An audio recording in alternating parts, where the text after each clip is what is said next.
Évitez au grand max d'être profondément affecté par les événements de la vie afin d'éviter une métamorphose inconsciente, dangereuse et corrosive. Ne devenez jamais une personne mauvaise ou une autre personne à cause des événements de la vie, notamment les vicissitudes et la méchanceté humaine. Ne gardez pas dans votre cœur le mal que l'on vous a fait pour ne pas vous énerver constamment et souffrir d'une soif de vengeance exacerbée. Si quelqu'un vous a fait du mal, quelle qu'en soit la nature et l'animosité manifestée, ignorez cette personne tout en pardonnant, en restant droit et sincère malgré tout, car tout se paie ici-bas.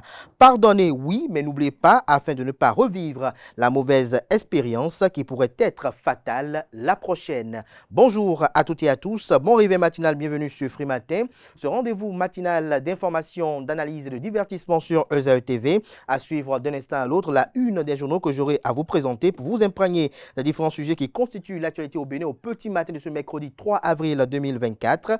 Juste après, vous aurez droit au bulletin matinal d'information qui sera présenté par Nansrine Fatoumbi. Elle fera le point de la cérémonie d'investiture du président sénégalais Bassirou Diomaye Faye.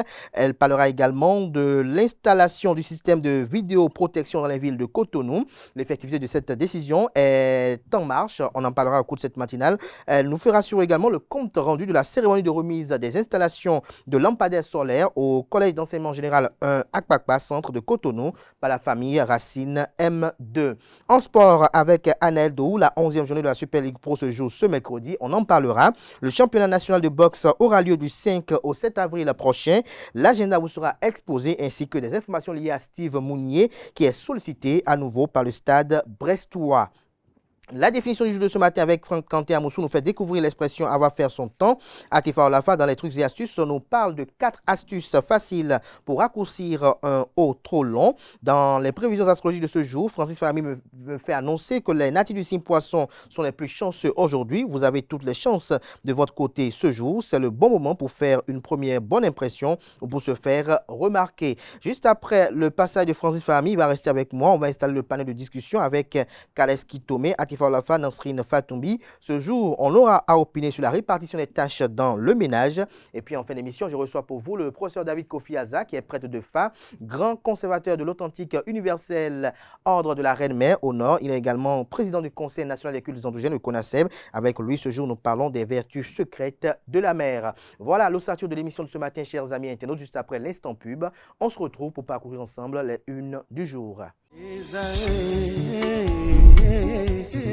L'École supérieure d'administration, d'économie, de journalisme et des métiers de l'audiovisuel ESAE offre de nouveaux challenges pour l'année universitaire 2023-2024. Étudiantes et étudiants, parents d'élèves nouveaux bacheliers, ESAE, c'est la garantie d'une formation de qualité à des conditions très avantageuses. À Gbedjromede, à Papa, à Boumekalavier, Parakou, inscrivez-vous en administration générale, administration du travail et de la sécurité sociale, trésor et finances publiques, impôts, diplomatie et relations internationales, journalisme et métiers de l'audiovisuel, gestion des marchés publics, planification et développement local, sciences économiques, sciences juridiques et toutes les filières des sciences de gestion. ESAE vous offre des bourses, demi-bourses et de réductions pour les premières inscriptions dans toutes ces filières. Waouh! En licence 1, 2 et 3 et en master, bénéficiez jusqu'à 50% de réduction sur tous nos sites. N'est-ce pas génial? Infoline. ESAE Gbedjromede, 3e rue à droite en quittant le carrefour Le Jador pour la BIBE Jéricho ou au plus 229 90 93 65 21 98 98 14 00 à Kpakpa au plus 229 52 88 33 33 à Boumekalavi au plus 229 52 88 44 44 Parakou au plus 229 52 46 12 12.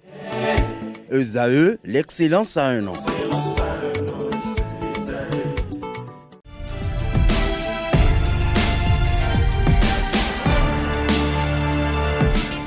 Bonjour à nouveau, chers amis internautes. Nous démarrons la une des journaux comme à l'accoutumée par le quotidien Maison, le quotidien béninois d'information générale et d'analyse L'Informateur, qui nous titre ce matin en manchette « Entrée en vigueur de l'interdiction du soja grain et des noix brutes de cajou, d'ores et déjà des dispositions prises », mentionne le Canard, au niveau des frontières notamment.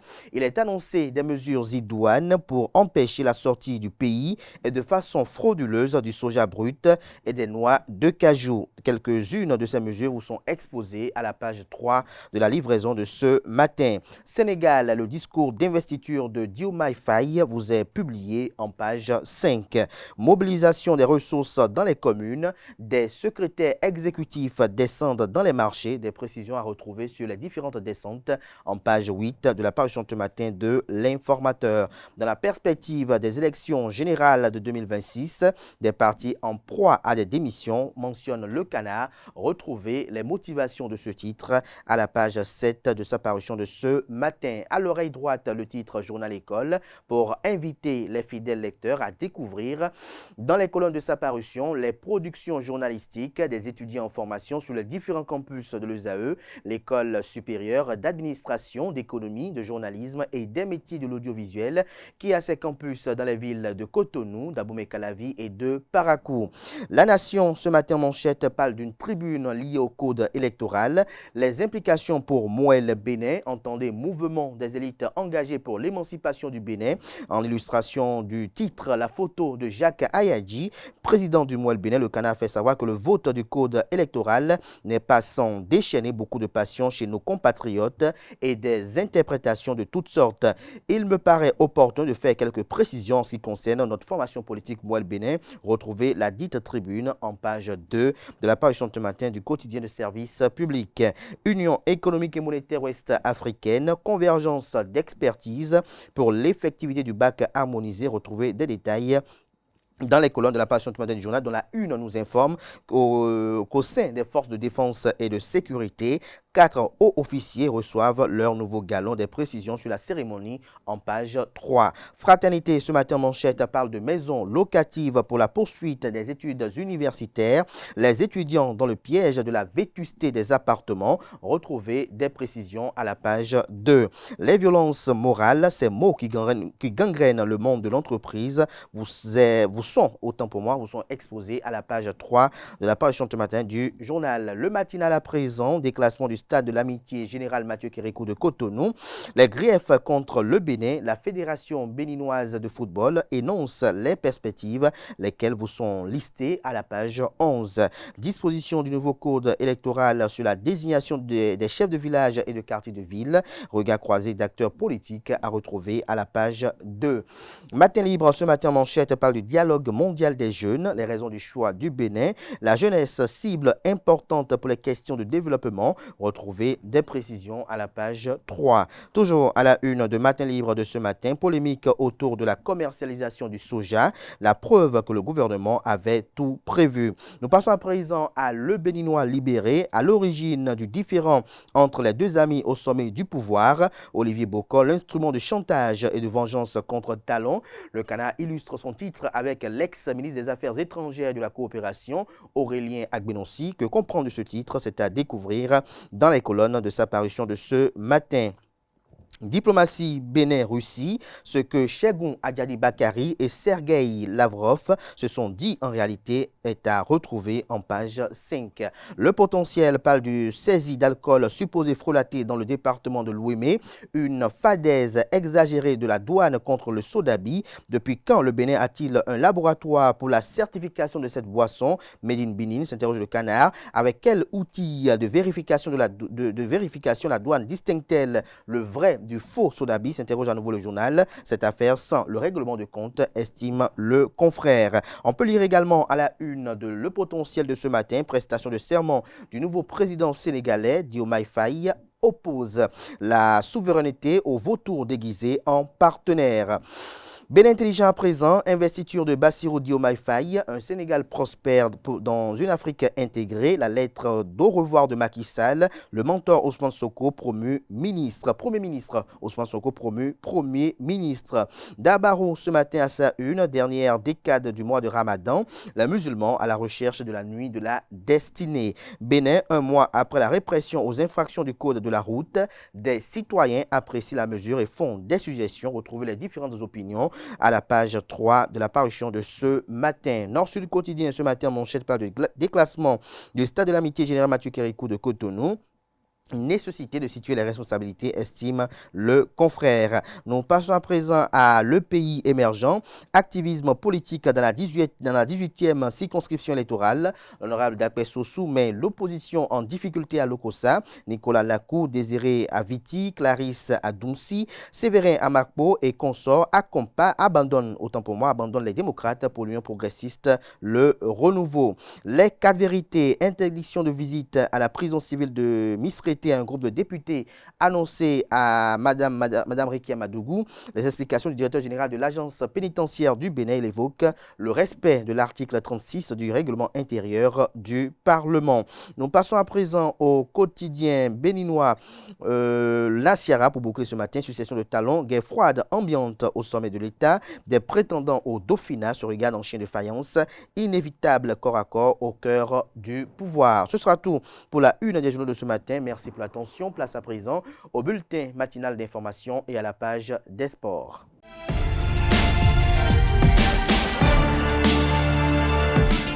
Le bulletin matinal d'information avec vous, Nasrine Fatoumi. Bonjour. Bonjour Abdelkader. Merci d'être installé. Bonjour à Waneldo. Bonjour à vous Abdelkader. Vous êtes là pour la page des sports. Nasrine Fatoumi. On démarre par la prestation de serment, notamment l'investiture du président sénégalais Diomaye Faye. C'est bien cela, ami internaute. Bonjour, Diomaye Faye, qui était il y a plus de 2 semaines encore un candidat de l'opposition en prison, ainsi que le candidat de substitution d'Ousmane Sonko, leader de Patriotes africains du Sénégal pour le travail, l'éthique et la fraternité PASTEF, et qui a été élu dès le premier tour de la présidentielle du 24 mars, est devenu le 5e président de l'histoire du Sénégal. Il a officiellement prêté serment dans la matinée de ce mardi 2 avril devant des centaines d'officiels sénégalais et 8 chefs d'État africains au centre des expositions de la ville nouvelle près de Dakar. Il succède ainsi à Macky Sall, chef de l'État de 2012 à 2024.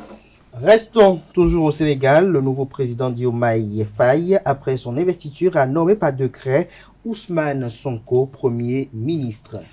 Bassirou Diomaye Faye a nommé de la soirée de ce mardi au poste de Premier ministre Ousmane Sonko par décret lu à la télévision publique. Le fondateur du Parti des Patriotes africains du Sénégal pour le travail, l'éthique et la fraternité PASTEF, qui n'a pas pu être candidat à la présidentielle, trouve ainsi sa place dans les institutions. Selon les informations, il n'était pas question de laisser Bassirou Diomaye Faye, son candidat de substitution, gouverner seul et assumer cette lourde tâche, comme il a expliqué dans une première allocution ce mardi soir à la télévision. Conformément aux décisions prises lors du Conseil des ministres du 8 février 2017, le gouvernement béninois a lancé l'installation du système de vidéoprotection dans les villes du pays. C'est bien cela, le Conseil des ministres du 8 février 2017 a adopté un projet de décret fixant les conditions de mise en place et d'utilisation des systèmes de vidéosurveillance en République du Bénin. Cette décision fait suite à une série d'actes de grand banditisme ciblant les administrations, les entreprises et les établissements détenant des caisses de recettes. Dans un autre décret du Conseil des ministres du 16 février 2022, des mesures normatives ont été prises pour autoriser la collecte et le traitement des données pour les systèmes de vidéoprotection. Cette autorisation s'applique à tout dispositif technologique de capture, de stockage et de traitement d'images installé sur la voie publique, les lieux publics ainsi que dans les infrastructures et édifices publics. À présent, on s'intéresse au compte rendu de la cérémonie de remise des installations de lampadaires solaires au collège d'enseignement général 1 à Papa Centre de Cotonou par la famille Racine. Tout à fait, la famille Racine M2 à Papa Centre, regroupement des anciens élèves de la promotion 1972, ont fait don de lampadaires solaires à leurs anciens établissements, le collège d'enseignement général 1 d'Apapa Centre de Cotonou. La cérémonie de remise officielle des installations s'est déroulée le week-end écoulé. Le compte rendu avec notre reporter Larius Adjakbelon.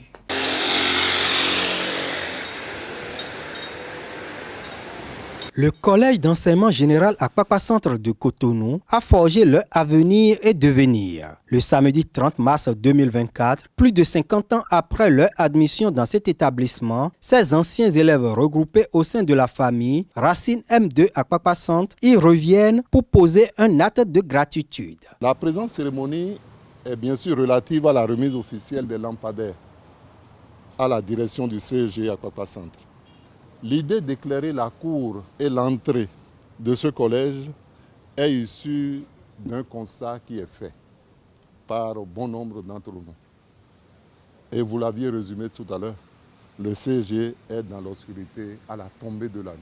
Désormais, aussi bien la cour du collège que sa devanture vont être éclairées à partir d'une installation solaire de dernière génération équipée de parafoudres. La famille Racine M2 à Kpakpa Centre a doté ce collège de 6 mâts, les mâts que vous voyez là, de hauteur 10 mètres 5 environ, de 22 panneaux solaires dont la durée d'âge est en moyenne de 25 ans, de 11 lampes LED de 140 watts chacune avec une durée de vie moyenne supérieure à 50 000 heures, de 11 batteries en lithium free maintenance d'une durée de vie moyenne de 8 ans, 5 supports Solar Light, double cross, ça veut dire qu'il y a des mâts qui portent 2 lampadaires, et il y a un support de light qui est monocross. C'est un investissement sur fonds propres de la famille Racine M2 à Kpakpa Centre. L'actuel directeur du collège exprime sa gratitude à ses membres et les rassure de l'utilisation optimale des lampadaires. Au nom du personnel administratif, du personnel enseignant et de toute la communauté du CEG 1 à Kpakpa Centre, je voudrais vous dire un sincère merci pour avoir pensé revenir au Bécaye. Vous ne pouvez pas savoir la portée de l'acte que vous êtes en train de poser. Vous êtes en train de donner la lumière au CEG 1 à Kpakpa Centre. Je vous dis, nous allons faire très bon usage de ce joyau inestimable que vous venez de nous offrir. Je vais prier l'Éternel Dieu encore une fois pour que la source qui vous a permis de réaliser cette œuvre ne tarisse jamais. Au cours de la cérémonie de remise officielle des installations, les membres de la famille Racine M2 à Kpakpa Centre ont eu une pensée pour leur directeur, feu Jean Loco, leurs enseignants et leurs camarades déjà décédés. Ils se sont également remémorés des souvenirs de leur passage dans cet établissement. Le curé de la paroisse Bon Pasteur de Cotonou nous édifie sur le temps pascal. Le temps pascal est une période de calendrier liturgique catholique et orthodoxe qui s'étend du jour de la Pâque au dimanche de la Pentecôte. Le curé de la paroisse Bon Pasteur de Cotonou, le Père Kedowide, nous édifie sur cette période qui dure 50 jours. Il est au micro de Kanté Amosso. Nous avons célébré la fête de Pâques, mais la liturgie prévoit un temps pascal qui est le temps le plus long dans la section de la liturgie annuelle.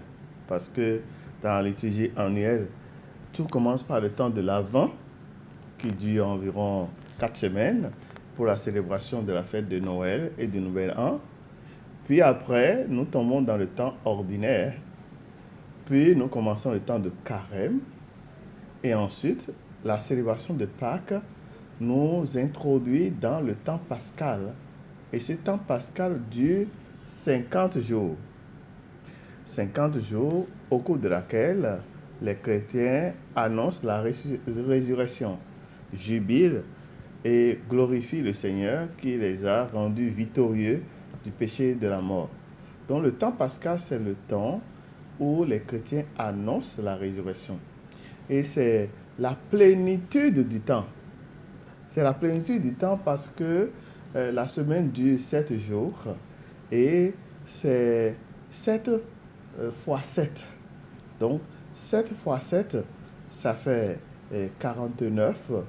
Et donc, quand on finit cette plénitude de joie, nous fêtons le 50e jour la réception de l'Esprit Saint, et qui est la fête de Pentecôte.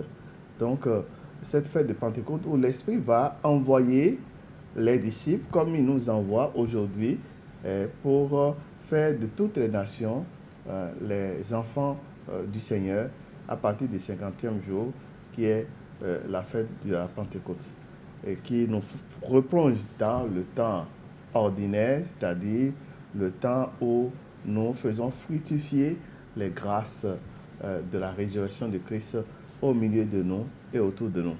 Les services des douanes béninoises des départements de l'Ouémé et du Plateau ont arraisonné plus de 5000 litres de soda bifrelaté le vendredi 29 mars 2024.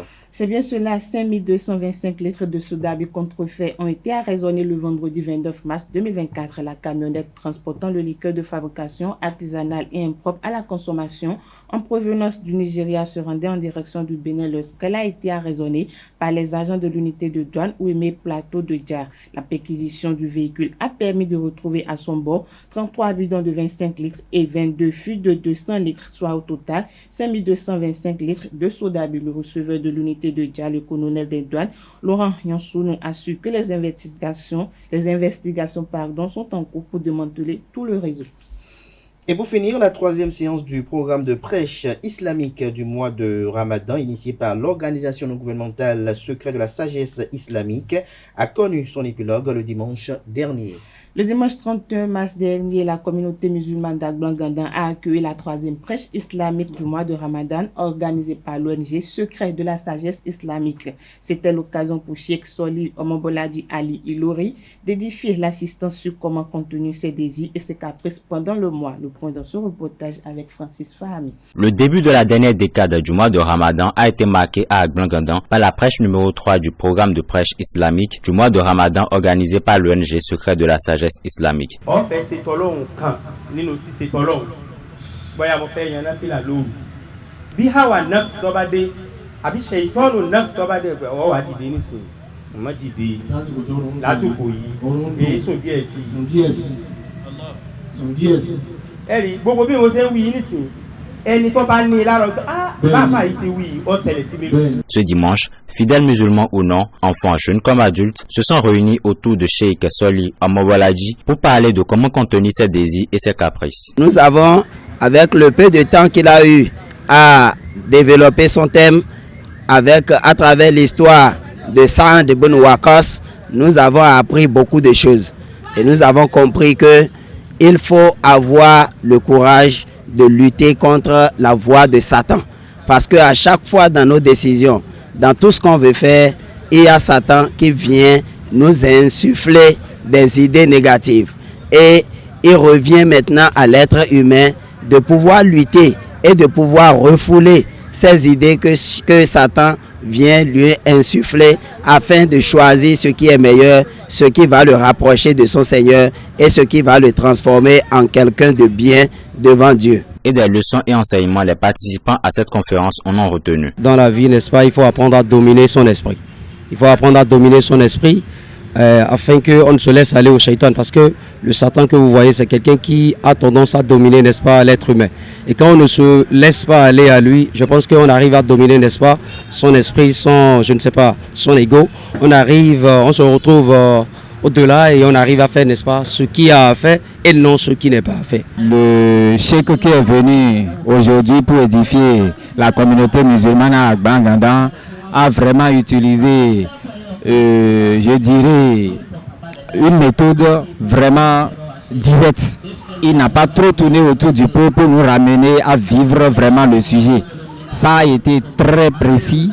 Et je crois que la majeure partie des gens ont saisi automatiquement où est-ce qu'on va avec le thème et comment contenir, c'est-à-dire contenir ses désirs et ses caprices. Je pense que déjà avec le peu que nous avons reçu, si on peut déjà mettre ça en application, je pense qu'on pourra, n'est-ce pas, on a déjà de quoi, n'est-ce pas, affronter de ce genre de difficultés dès que nous allons, n'est-ce pas, nous retrouver dans ce genre de cas-là, Inch'Allah. Le rendez-vous est donc donné pour le dimanche 7 avril avec Oustaz Koudjou Hachimi qui parlera de la gestion des conflits conjugaux. Merci à vous, Nasrine Fatoumbi, pour cette présentation du bulletin matinal d'information. Vous restez avec moi juste après le jingle suivant. On retrouve Anaël Do pour la page des sports.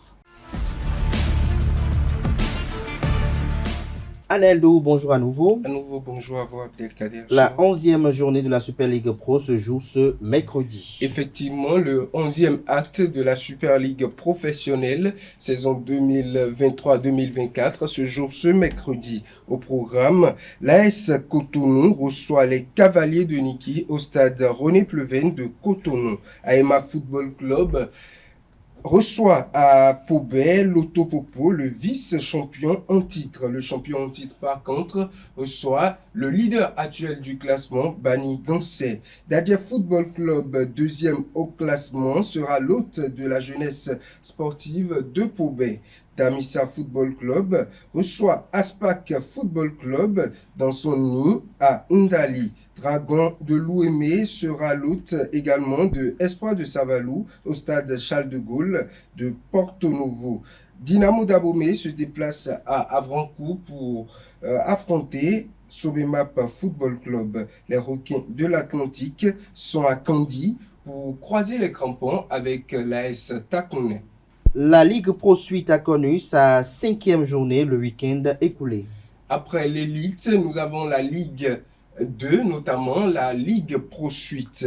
Et cette ligue est actuellement à sa 5e journée, séparée en 2 groupes de 10 équipes chacun.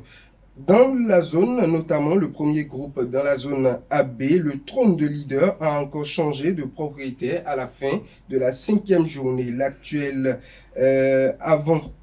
premier avant cette journée, Tonnerre Football Club, n'a pas pu gronder face au Buffle du Borgou. En déplacement dans la ville Carrefour, l'équipe de Tonnerre s'est inclinée sur le score de 2-1 face au Bovidé et perd sa première place au profit de son adversaire du jour. En déplacement à Djougou, Abeille pique 2 fois Dynamique et s'empare de la 2e place. De son côté, Soleil brille à domicile face à Béquet Football Club, 1-0 et monte à la 8e place.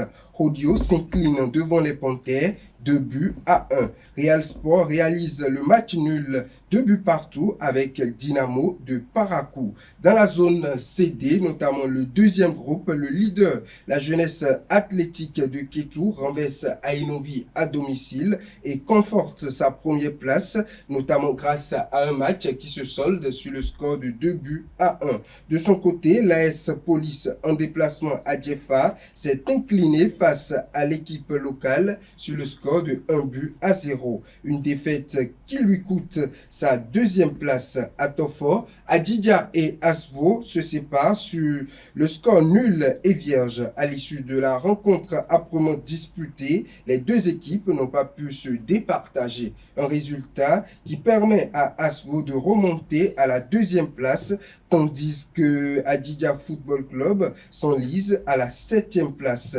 Aziza remporte sa partie 3-1 face à Avrancourt Omnisport. La JSO, la jeunesse sportive de Ouida, s'impose par contre dans sa rencontre 2-1 face aux étoiles filantes. Côté classement dans la zone AB, les Buffles sont premiers avec 11 points, 2e Abeille avec 10 points, l'AS Tonnerre est 3e avec 9 points, Béquet Football Club 4e avec 8 points, Rodio 5e avec 7 points, Real Sport est à la 6e position avec 6 points, les Panthères de Djougou à la 7e position avec 6 points, Soleil Football Club à la 8e position avec 5 points et notamment les 2 dernières places, 9e, Dynamo de Parakou avec 4 points et Dynamique avec 2 points et à la 10e position. Le classement dans la zone CD, nous avons à la première position la JAC, la jeunesse athlétique de Kétou qui compte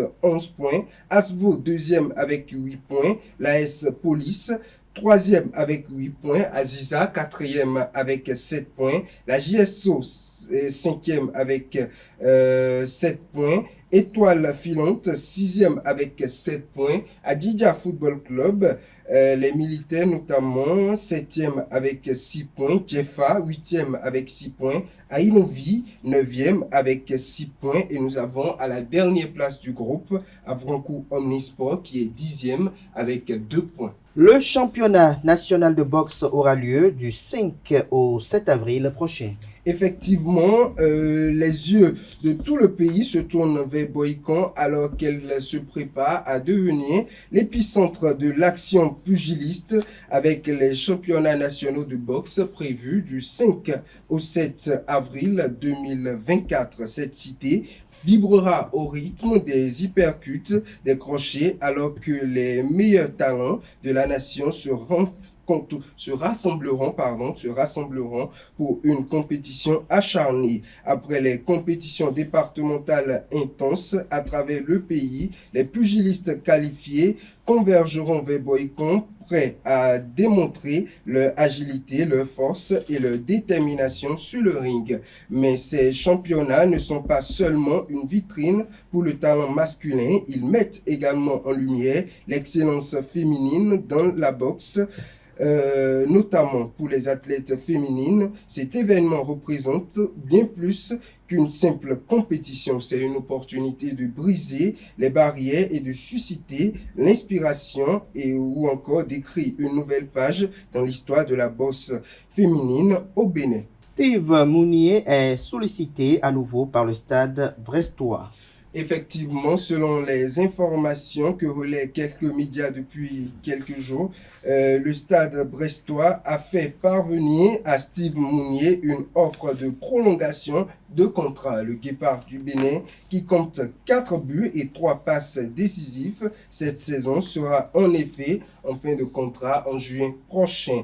Les Montpelliérains pourraient signer un nouveau contrat avec le club breston jusqu'en 2026. Une prolongation qui, une fois effective, serait accueillie comme une excellente nouvelle pour les supporters brestois qui admirent l'engagement et la détermination de l'attaquant béninois. Une revalorisation salariale devrait alors avoir lieu. Actuellement, Steve Mounier touche un salaire annuel de 518 752 000 €, soit 341 787 703 francs CFA. Il est classé notamment comme le 2e joueur béninois le mieux payé en Europe. Merci à vous, Aneldo, pour cette présentation de la page des sports. Merci une fois encore à vous, Nasrine Fatoumi. On se retrouve, Nasrine Fatoumi, pour ce qui est de votre cas dans quelques instants pour le panel de discussion. Merci à vous une fois encore, Aneldo. À présent, chers amis internautes, je vais installer Quentin Amoussou et Atifa Lafa pour la définition du jour et les trucs et astuces.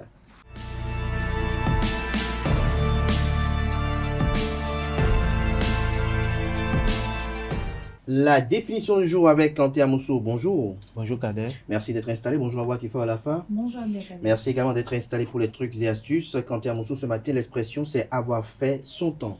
Justement, bonjour amis internautes. Avoir fait son temps est une expression qui signifie que quelque chose ou quelqu'un a vécu ou existé assez longtemps, atteignant sa fin utile ou pertinente. Cela peut s'appliquer à une personne à la fin de sa carrière, un objet démodé ou une situation qui a cessé d'être pertinente.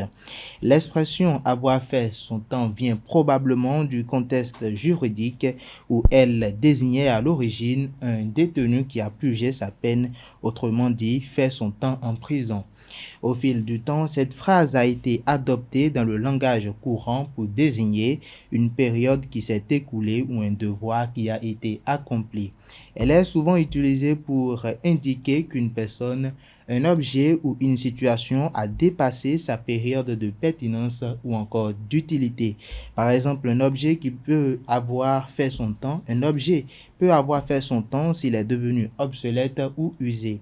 Une personne peut avoir fait son temps dans un emploi si elle a atteint l'âge de la retraite ou si elle a accompli tout ce qui était possible dans ce rôle. En dépit de ses connotations quelquefois négatives, cette expression peut également être utilisée pour exprimer le respect envers quelque chose ou quelqu'un qui a accompli beaucoup ou a duré longtemps. C'est une manière également de reconnaître qu'ils ont joué leur rôle et qu'il est temps de passer à autre chose.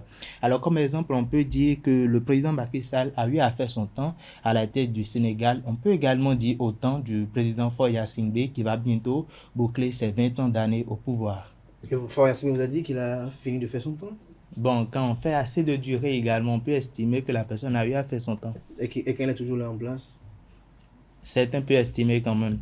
Ah c'est bon? toujours possible, oui. Certains peuvent estimer? Oui. Mais d'autres peuvent estimer qu'il n'a pas encore fini de faire son temps. Ou l'intéressé même peut estimer que... Bon, c'est normal. Son temps n'est pas c'est fini. le pouvoir, il peut l'estimer ainsi aussi. Merci à vous, Kanté Amoussou, pour cette présentation. On retrouve Atifa à la fin, juste après le jingle, pour les trucs et astuces.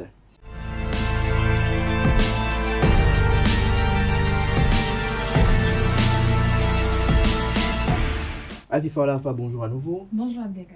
4 astuces faciles pour raccourcir un haut trop long. C'est bien cela, le crop top n'a jamais été aussi plébiscité dans la sphère mode. Comment raccourcir un haut trop long pour le transformer en top court? Tendance, eh bien, voici 4 astuces à suivre. Amis internautes, bonjour et bienvenue dans l'astuce de ce mercredi.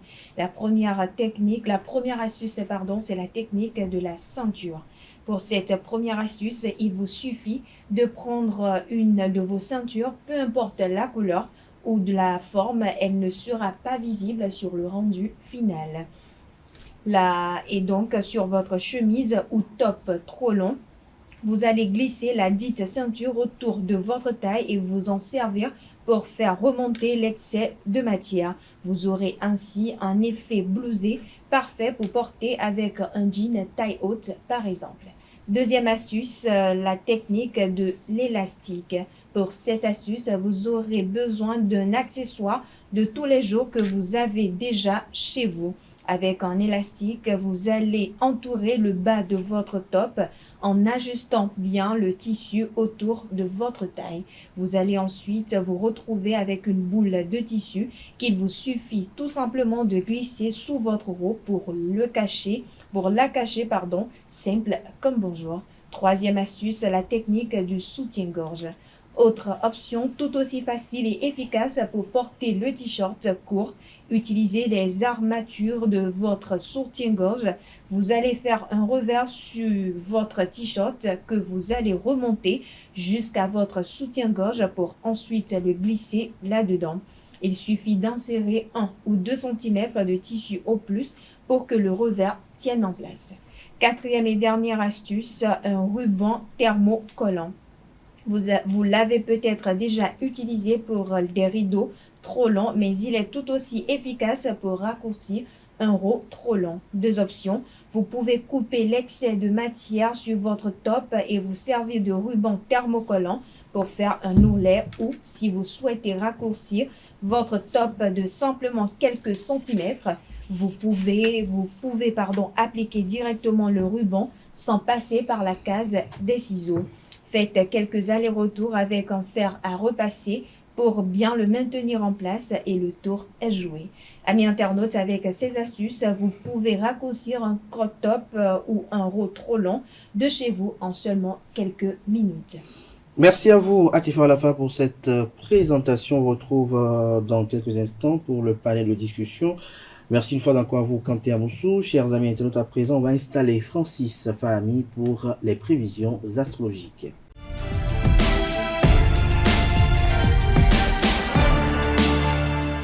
Les prévisions astrologiques avec vous, Francis Fahami. Bonjour. Bonjour à vous. Merci d'être installé. Que prédisent les astres pour nos amis internautes ce jour? De belles choses. Amis Bélier, vous percevez le côté le plus subtil des choses et des gens. Faire des sacrifices personnel semble venir naturellement en ce moment. Amis Taureau, cela peut vous prendre quelques essais et erreurs pour parvenir à votre objectif, mais cela vaut peut-être la peine. Chers Gémeaux, vous voyez les autres de manière idéaliste et vous avez de grands espoirs quant à la direction que vous prenez. Vous avez également plus confiance dans le fait que les choses se mettront en place même sans un plan préétabli. Chers Cancers, un fort désir d'évasion vous accompagne aujourd'hui. Si vous êtes obligé d'effectuer un travail de routine, vous pourriez vous sentir dépassé car vous avez faim d'une vie plus animée. Natif Lion, si vous êtes obligé d'observer une certaine forme de routine aujourd'hui, vous pourriez avoir envie d'y échapper.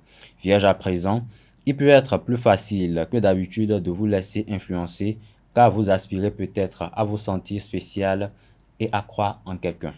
Balance, vous avez tendance à idéaliser ou à glorifier vos relations, vos personnes ou les situations de votre vie.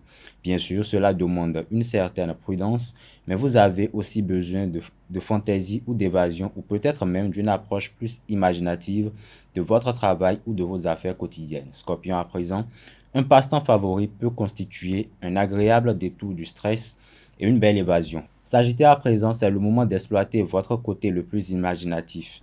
Capricorne, les nouvelles ou une conversation peuvent être inspirantes, indulgentes ou soulagées.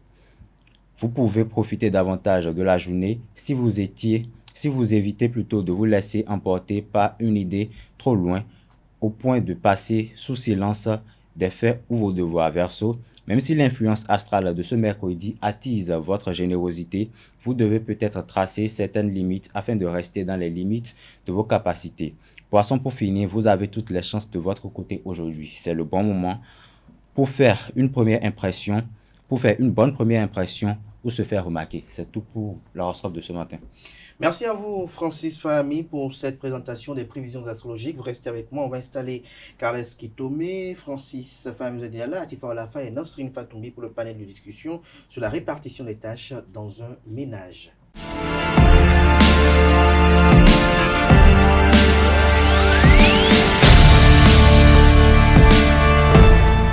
Le panel de discussion avec Carles Kitome, bonjour. Bonjour.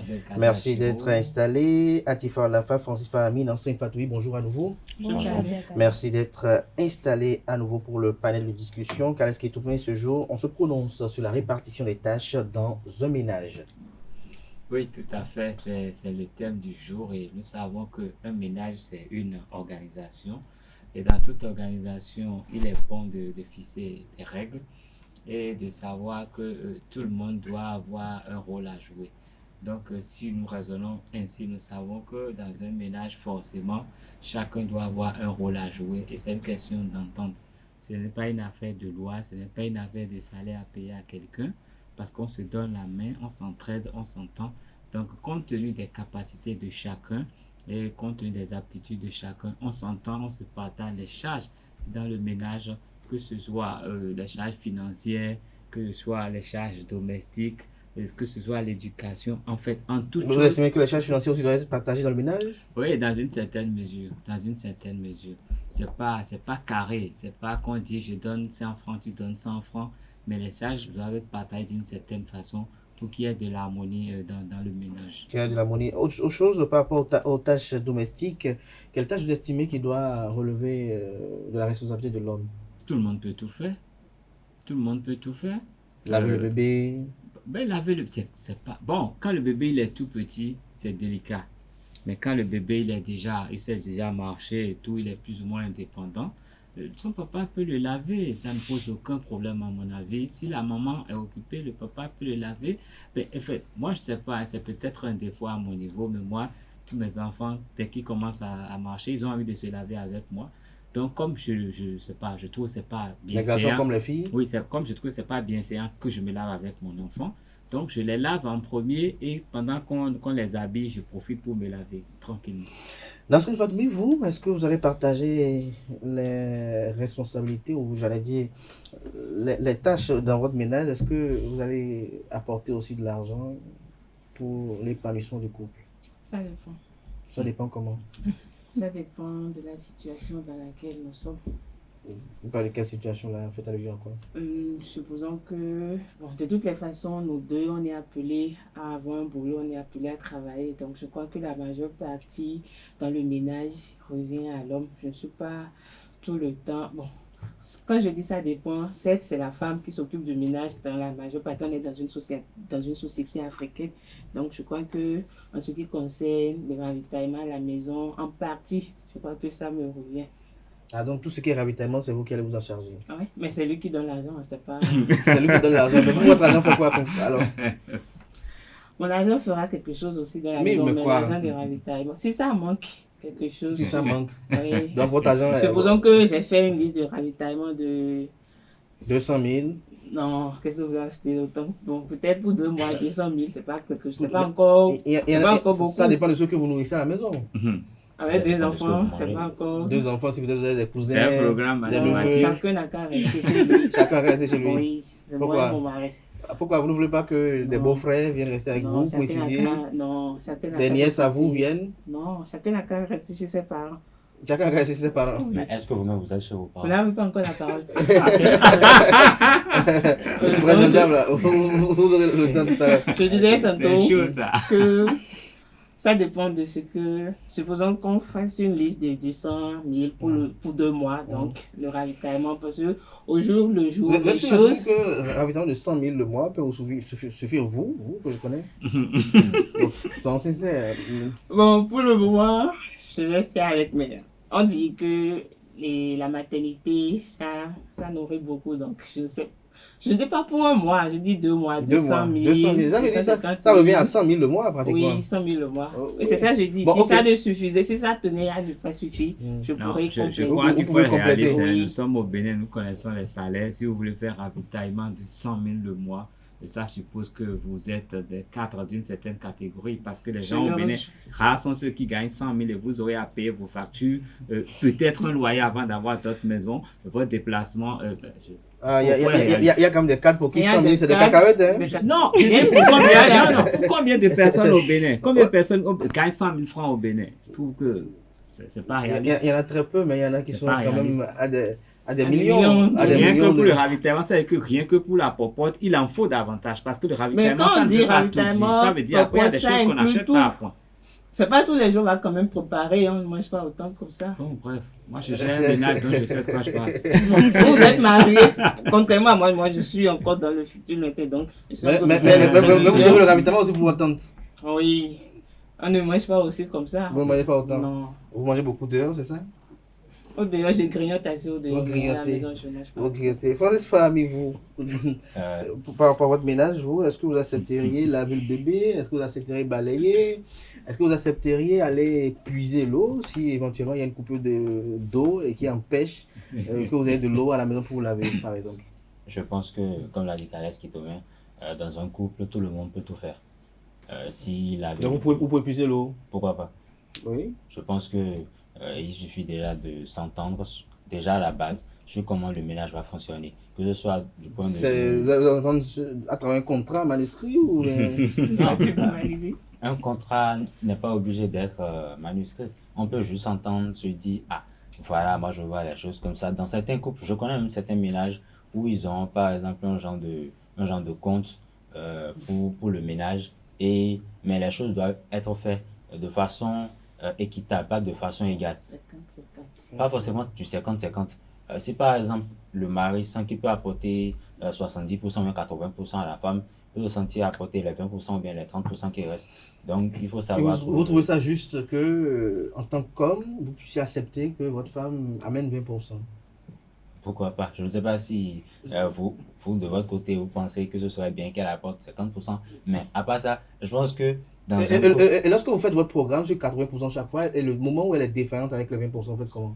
Non, s'il y a des différences avec les 20%, vous savez déjà que c'est une chose qui peut arriver. Donc...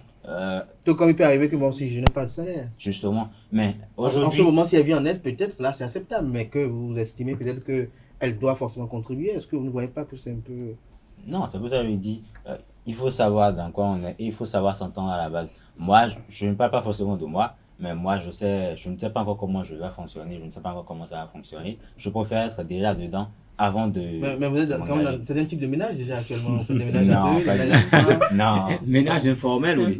Non. Atifa Alafa, selon vous, est-ce que avec votre époux, vous accepteriez que, avec votre salaire peut-être de 300 000 francs CFA, vous donnerez 150 000 chaque mois dans le fonctionnement du ménage, les charges d'électricité et d'eau, vous allez apporter quand même la moitié pour que le couple soit épanoui? Jamais. Pourquoi jamais? Jamais. D'abord, j'ai même beaucoup de choses à dire, donc je vais commencer par 2 points. Francis a parlé tout à l'heure que tout le monde... Oui. Parce que ce sujet m'intéresse particulièrement très bien. Francis a parlé tout à l'heure... de fondre dans un ménage. On ne sait jamais. Francis a dit tout à l'heure, dans un ménage, tout le monde ne peut pas tout faire, ou bien? Non, j'ai dit tout le monde. Tout le monde peut tout faire. Moi, je ne suis pas d'accord. Tout le monde ne peut pas tout faire. Il y a des tâches qui sont propres à l'homme et il y a des tâches qui sont propres à la femme. Et l'argent... Bon, la femme, généralement, c'est la femme qui s'occupe des tâches domestiques et tout. Et l'homme s'occupe de la partie finance. C'est l'homme qui amène l'argent, c'est pas la femme. On ne peut pas faire de 50-50. Il n'y a même pas de 60-40 40. Ni de 95, 50. Non. Mon argent, c'est mon argent. Voilà. L'argent de mon mari, mon combat. C'est lui l'homme. C'est à lui d'aller chercher l'argent pour venir s'occuper de la femme et de son foyer.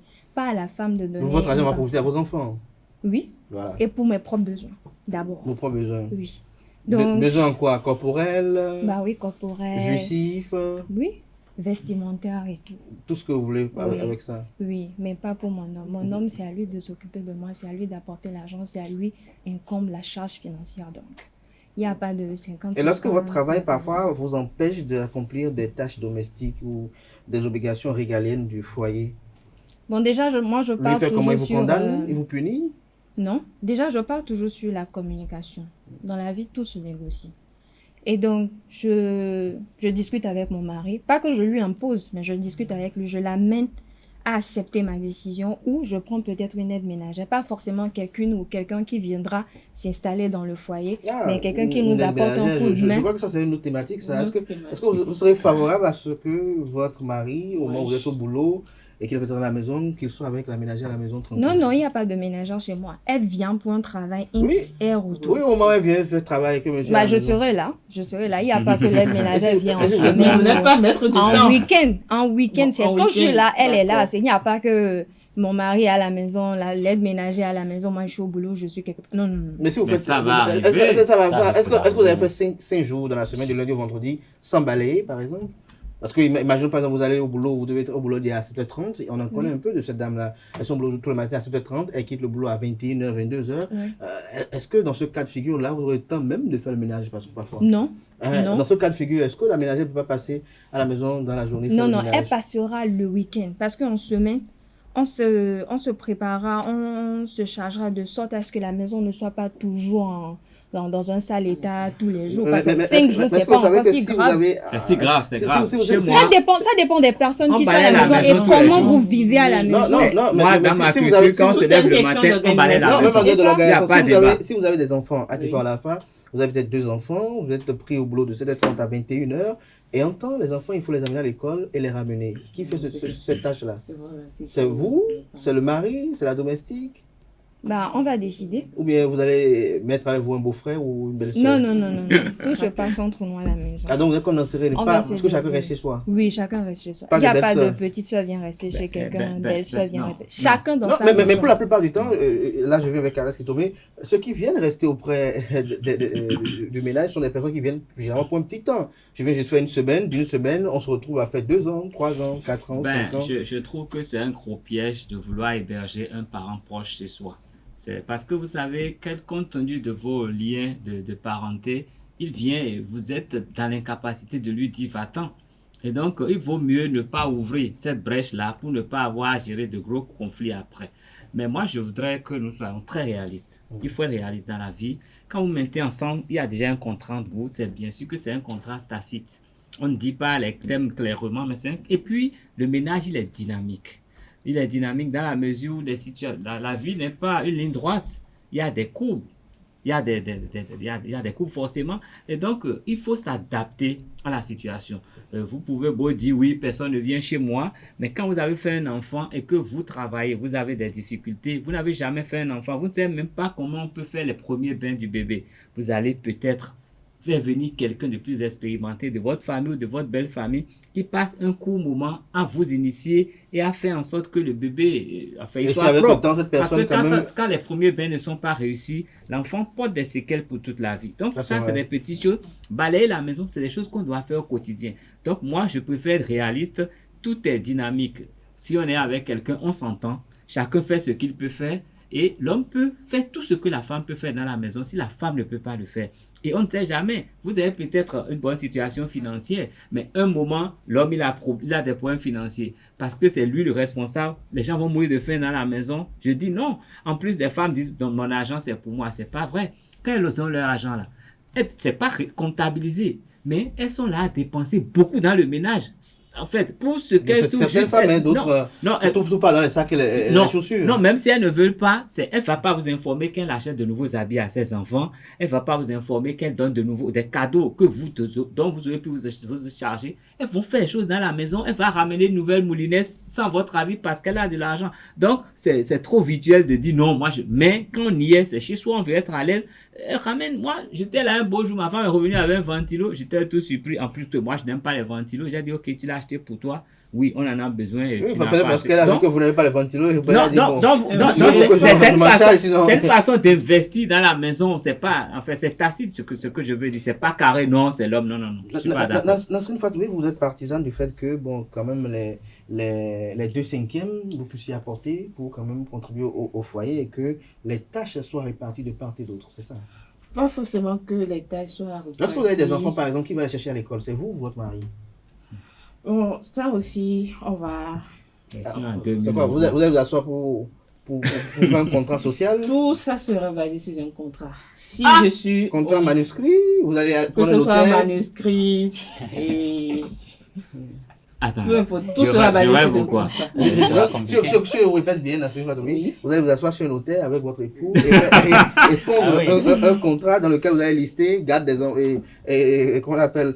Mais pas forcément chez un notaire. À deux, on peut se faire. Tout se passe sur la communication, pas forcément chez un notaire. Si, supposons que je dois finir au boulot à 21h30, comme vous l'avez dit tout à l'heure, et lui déjà à 17h30. Mais généralement, on fait mon boulot à 19h. C'est juste que bon, on a des petites tâches à faire et on finit avec une heure. Qu'est-ce qui l'empêche d'aller chercher les enfants? Soit les enfants... Et si lui aussi les pris jusqu'à X heures? Voilà. Il y a aussi ce côté... Les enfants vont dormir à l'école. Non, ils ne vont pas dormir à l'école, non. Il y a toujours quelqu'un qui ira chercher les enfants. Vous qui vouliez que chacun reste chez soi, comment les enfants vont rester chez leurs grands-parents. Non, faire appel à un membre de la famille pour une aide, ça c'est pas encore, c'est pas comme si tu invites la personne, il t'aide à récupérer l'enfant. À la sortie, a besoin d'aide de toi. Non. S'il a besoin de mon aide, je pourrais l'aider, mais pas mon aide où il vient s'installer chez moi. Parce qu'on sait que dès que c'est pour 2 jours, après vous vous éternisez là, vous ne voulez plus bouger. Mais ça n'a pas d'intérêt que vous aidez cette personne-là peut-être à louer et que vous payez juste 2 mois et après vous la lâchez. On ne sera pas là tout le temps. Nous-mêmes, on a nos propres problèmes. Nous-mêmes, elle aussi a ses problèmes au moment où elle venait quand vous secourir. Soit. Mais ça ne manque pas dans notre société. Il y a toujours quelqu'un qui ira chercher vos enfants. Soit les enfants restent à la garderie. Parce qu'il y a des garderies qui ferment jusqu'à 22h. C'est ce qui permet aux étudiants de partir avec vos enfants. Non, forcément, vos enfants aux étudiants. Vous les voyez pratiquement. Pas les enfants aux étudiants. Même si c'est un parent. Est-ce que vous savez que la moralité de ceux qui côtoient vos enfants parfois infecte? C'est pas parfois, ça déteint toujours sur le caractère des enfants. Forcément. Alors, Francis Fatoumi, vous avez estimé que bon, vous pouvez tout faire. Oui, en fait, quand Atifa dit par exemple que l'homme s'occupe de l'aspect financier et que la femme s'occupe du ménage. Non, il peut s'occuper aussi du ménage. Mais le primordial, c'est l'aspect financier. Il y a même d'autres hommes. On va écouter Francis. En fait, j'aimerais bien, moi, comme je l'ai dit, je ne peux pas dire que je choisis tel modèle ou tel modèle parce que je ne suis pas dans le cas. Donc, je reste là, je regarde les choses. Quand je vais être confronté à la situation, je vais voir comment me débrouiller. Maintenant, si par exemple, comme vous l'avez dit, il y a des situations où la femme finit peut-être à 21h30 ou même à 22h, où vous faites souvent appel à une personne pour qu'elle puisse vous chercher l'enfant ou bien pour qu'elle puisse vous aider à récupérer l'enfant à l'école. Et à un moment donné, cette personne vient vous voir, peut-être, ou bien la personne vient et dépose l'enfant. Maintenant, par surprise, le monsieur revient. Vous qui avez dit que vous ne voulez pas laisser une personne seule avec votre mari, si la même situation se produit 1 ou 2 fois, peut-être même 3 fois, qui sait même peut-être que ça se produit de manière incalculable, quel sera votre comportement dans ce cas? Ça, c'est le premier aspect. Le deuxième aspect, par exemple, imaginez, il y a des situations de la vie, on ne le souhaite jamais. L'homme peut se retrouver dans une incapacité financière. Et comme l'a dit Kales Kitome, parfois les femmes dépensent plus dans le ménage qu'elles ne le pensent ou bien qu'elles ne l'espèrent. Maintenant, vous qui dites que l'aspect primordial... Kales Kitome, vous avez oublié d'expliquer que certaines femmes, parce qu'il y a d'autres, quelle que soit la difficulté financière que rencontre l'homme, un OPEC ne sort pas parce qu'elle estime que ça, ce n'est pas de sa responsabilité. Il y a des femmes... Oui, certaines femmes, si vous le dites. Mais la Hatifa, que moi je connais là, peut-être qu'il y a un autre aspect que je ne connais pas. Mais la Hatifa qui est devant moi ici, là, que moi je connais là. Et que je pointe du doigt, 4 doigts comme ça là. Oui. Je sais qu'il y a que, en cas de certaines situations, je sais que si le mec, ou bien si le monsieur, en fait, ce soit déjà un monsieur, si le monsieur se retrouve dans une certaine situation. Un mec ou un monsieur? Enfin, là, ce soit déjà un monsieur. En tout cas, un homme. Enfin, s'il se retrouve dans certaines situations, je sais que la fille, elle va dépenser. Et après, peut-être qu'après, elle peut commencer à se dire, voilà, tiens, ça fait déjà un bon moment qu'on est là, je dépense. Mais toi-même, là, il faut te chercher. C'est qu'il y a un aspect vraiment de moi que vous ne connaissiez pas. Bon. On va connaître ensemble ce que nos amis internautes pensent de cette thématique du jour, notamment la répartition des tâches dans le ménage. L'homme a un nom en fond. On dit sous nous gléguenou. Nous ça englobe tout.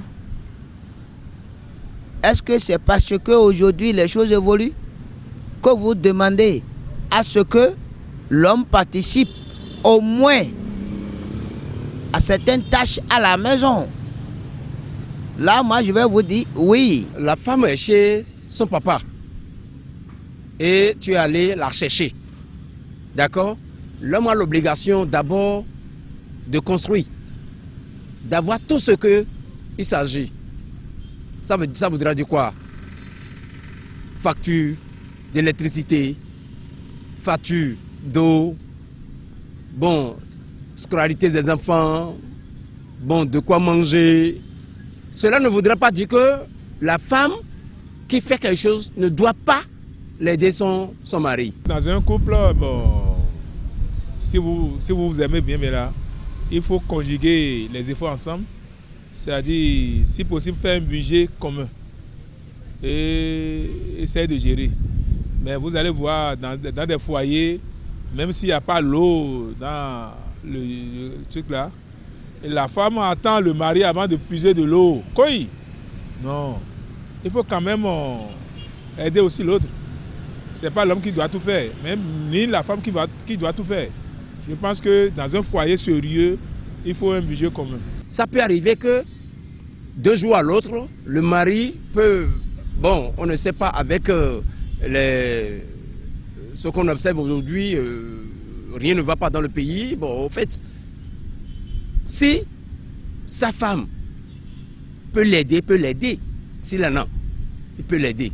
Mais pour manger, de préparer, par exemple, ce n'est pas donné à un homme de préparer. C'est vrai, aujourd'hui, il y a des cuisiniers aujourd'hui. Mais si l'homme sait faire, il va le faire. Mais ce n'est pas une obligation de préparer à sa femme pour manger, non. Il n'est pas souvent bon de laisser tout au cours de la femme. Vous ne pouvez pas demander à une femme de venir payer le loyer avec vous. C'est pas vrai. Et c'est vous qui l'avez amené. Maintenant, vous demandez à la femme de vous payer, de vous aider à payer le loyer. C'est sa volonté à elle qui va l'amener là à payer le loyer avec vous. Il y a un adage en fond qui répète « Sous nous nous kwesi ». Ne savez pas ce que ça veut dire? Retour plateau, Hatifa à la fin, vous avez suivi tout à l'heure. Le premier intervenant, apparemment, vous êtes du même alibi. Oui, à 100% même. Pas à 200. Et oui, je ne comprends pas très bien le fond, mais il a dit Sunu Gleno. Sunu Gleno, excusez-moi. Sunu Gleno. Bah voilà, il a tout dit par là. Il a tout dit. Mais vous acceptez le Sunu Gleno, mais est-ce que vous acceptez aussi le Yonou Kwesi? Bien sûr. Yonou Kwesi, ça veut dire beaucoup de choses. De toute façon, la femme n'est pas. Avant de vous laisser aller, je vais laisser Khaled vous traduire ce que ça veut dire. Ce qui est mis dans Sunu Gleno, Kwesi. Je ne suis pas à fond, mais ma maman est fond, donc je peux comprendre le fond, je peux dire. Quand on dit Sunu Gleno, Yonou Kwesi, je prends seulement le côté de la femme, elle reste à la maison. Ah non. Oui, il y a beaucoup de professions auxquelles que tu ne peux même pas choisir de faire parce que c'est toi qui gardes la maison, c'est toi qui éduques les enfants, c'est toi qui nourris la maison. Dédommage en conséquence, oui. Dédommagement comment? Là, le langage. Il y a un accident? Non, même si je suis à la maison, je suis payée par mois. Vous êtes payé par mois. Vous avez encore un salaire à la maison. Oui, Quel salaire? Salaire de quoi? oui, parce que je suis la femme au foyer. Femme au Je foyer. dois Le payer pauvre. aussi par mois. Le pauvre. Vous savez, moi, ça me pose un problème. Soit ça, soit tu me laisses travailler. Avec tous ces avantages, est-ce que vous êtes sûr que la belle-mère va vous laisser un peu? Parce qu'elle va voir que vous êtes en train d'étouffer son enfant. Il Elle est va là, pas trop s'impliquer. il donne le loyer, il doit payer la contribution des enfants, il doit. Elle ne va pas trop s'impliquer, elle n'est pas obligée de tout faire beaucoup de savoir. choses. Elle ne va pas trop s'impliquer, elle n'est pas obligée de tout Comment elle ne va savoir. pas savoir au moment où elle voit son enfant quand même gagner gros et bon, elle ne sent pas un peu Bah, la c'est pression. si elle a conscience de tout ça, ou elle est au courant de tous ces détails-là. Elle Donc est vous pas voulez le obligée de cacher, savoir. l'homme, je ne Pas comprends pas. C'est un forcément. prisonnier. Non, non, Mais pas c'est du quoi? tout. Pas du tout. Mais quand tu refuses à une femme de travailler, au moins il faut la dédommager. Ah bon? Elle est à la maison, paye-la par mois, Ah donne-lui bon? de l'argent fréquemment, bah oui. La payer par mois. Oui, bien sûr. Le salaire serait autour de combien?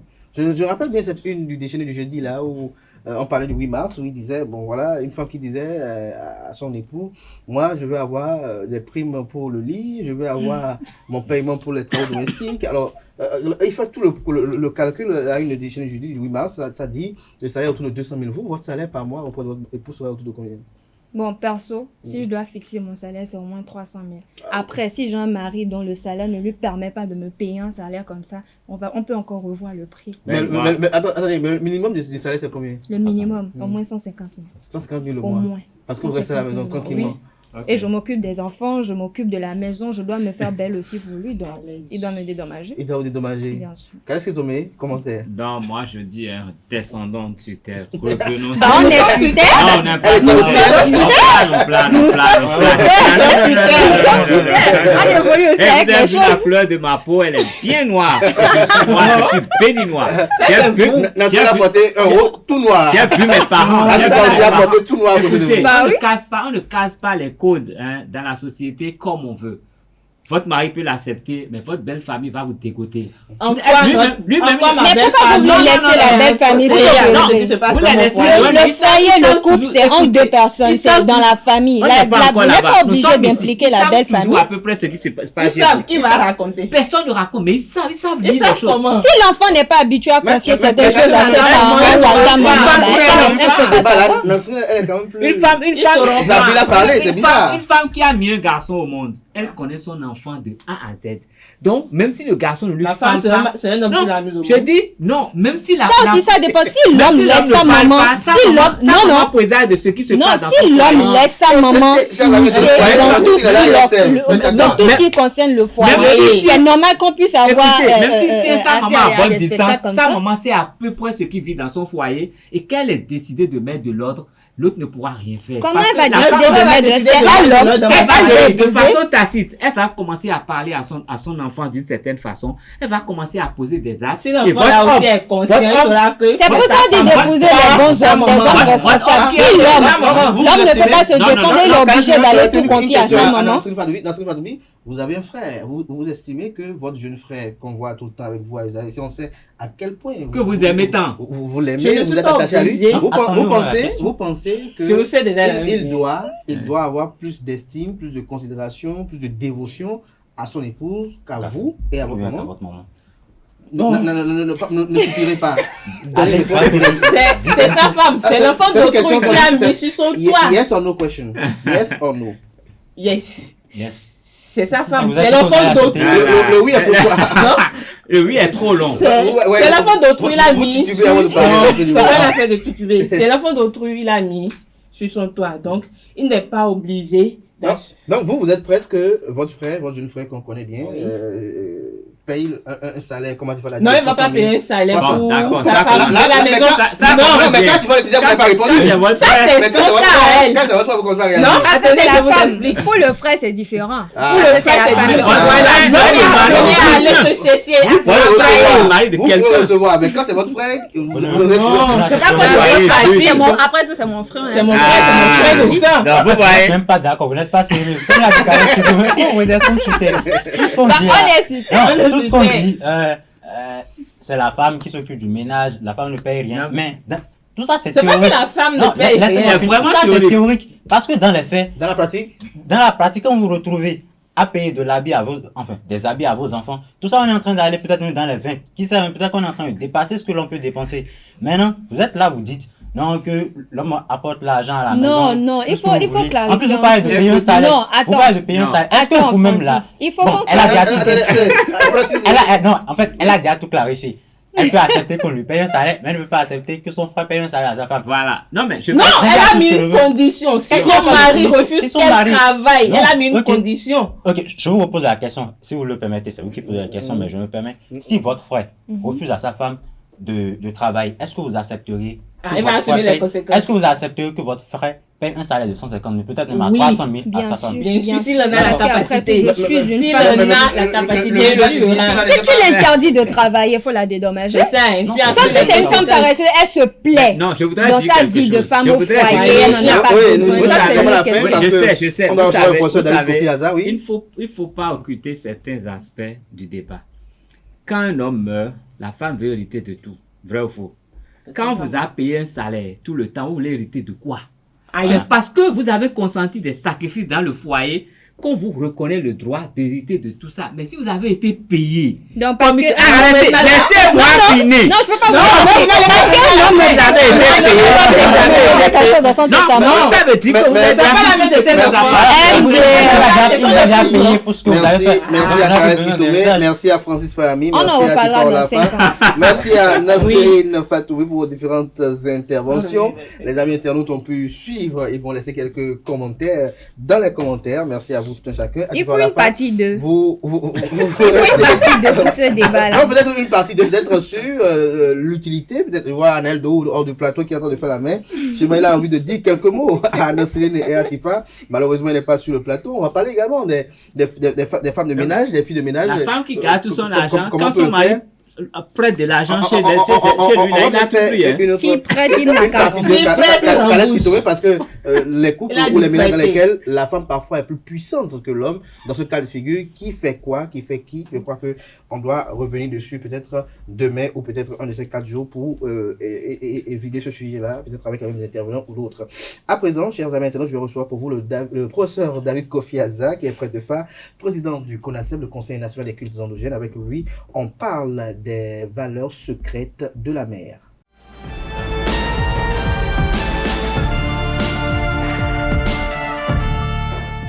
L'invité de ce matin sur Free Matin avec le professeur David Kofi Aza. Bonjour à vous. Bonjour.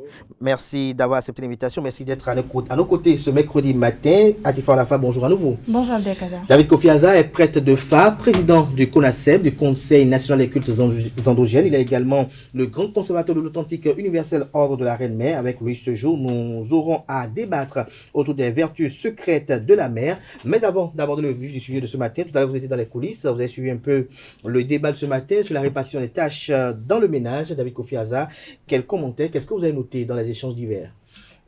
J'ai noté beaucoup de choses. J'ai noté beaucoup de choses, surtout déjà avec commencer par la responsabilité de la femme au niveau du foyer, parce que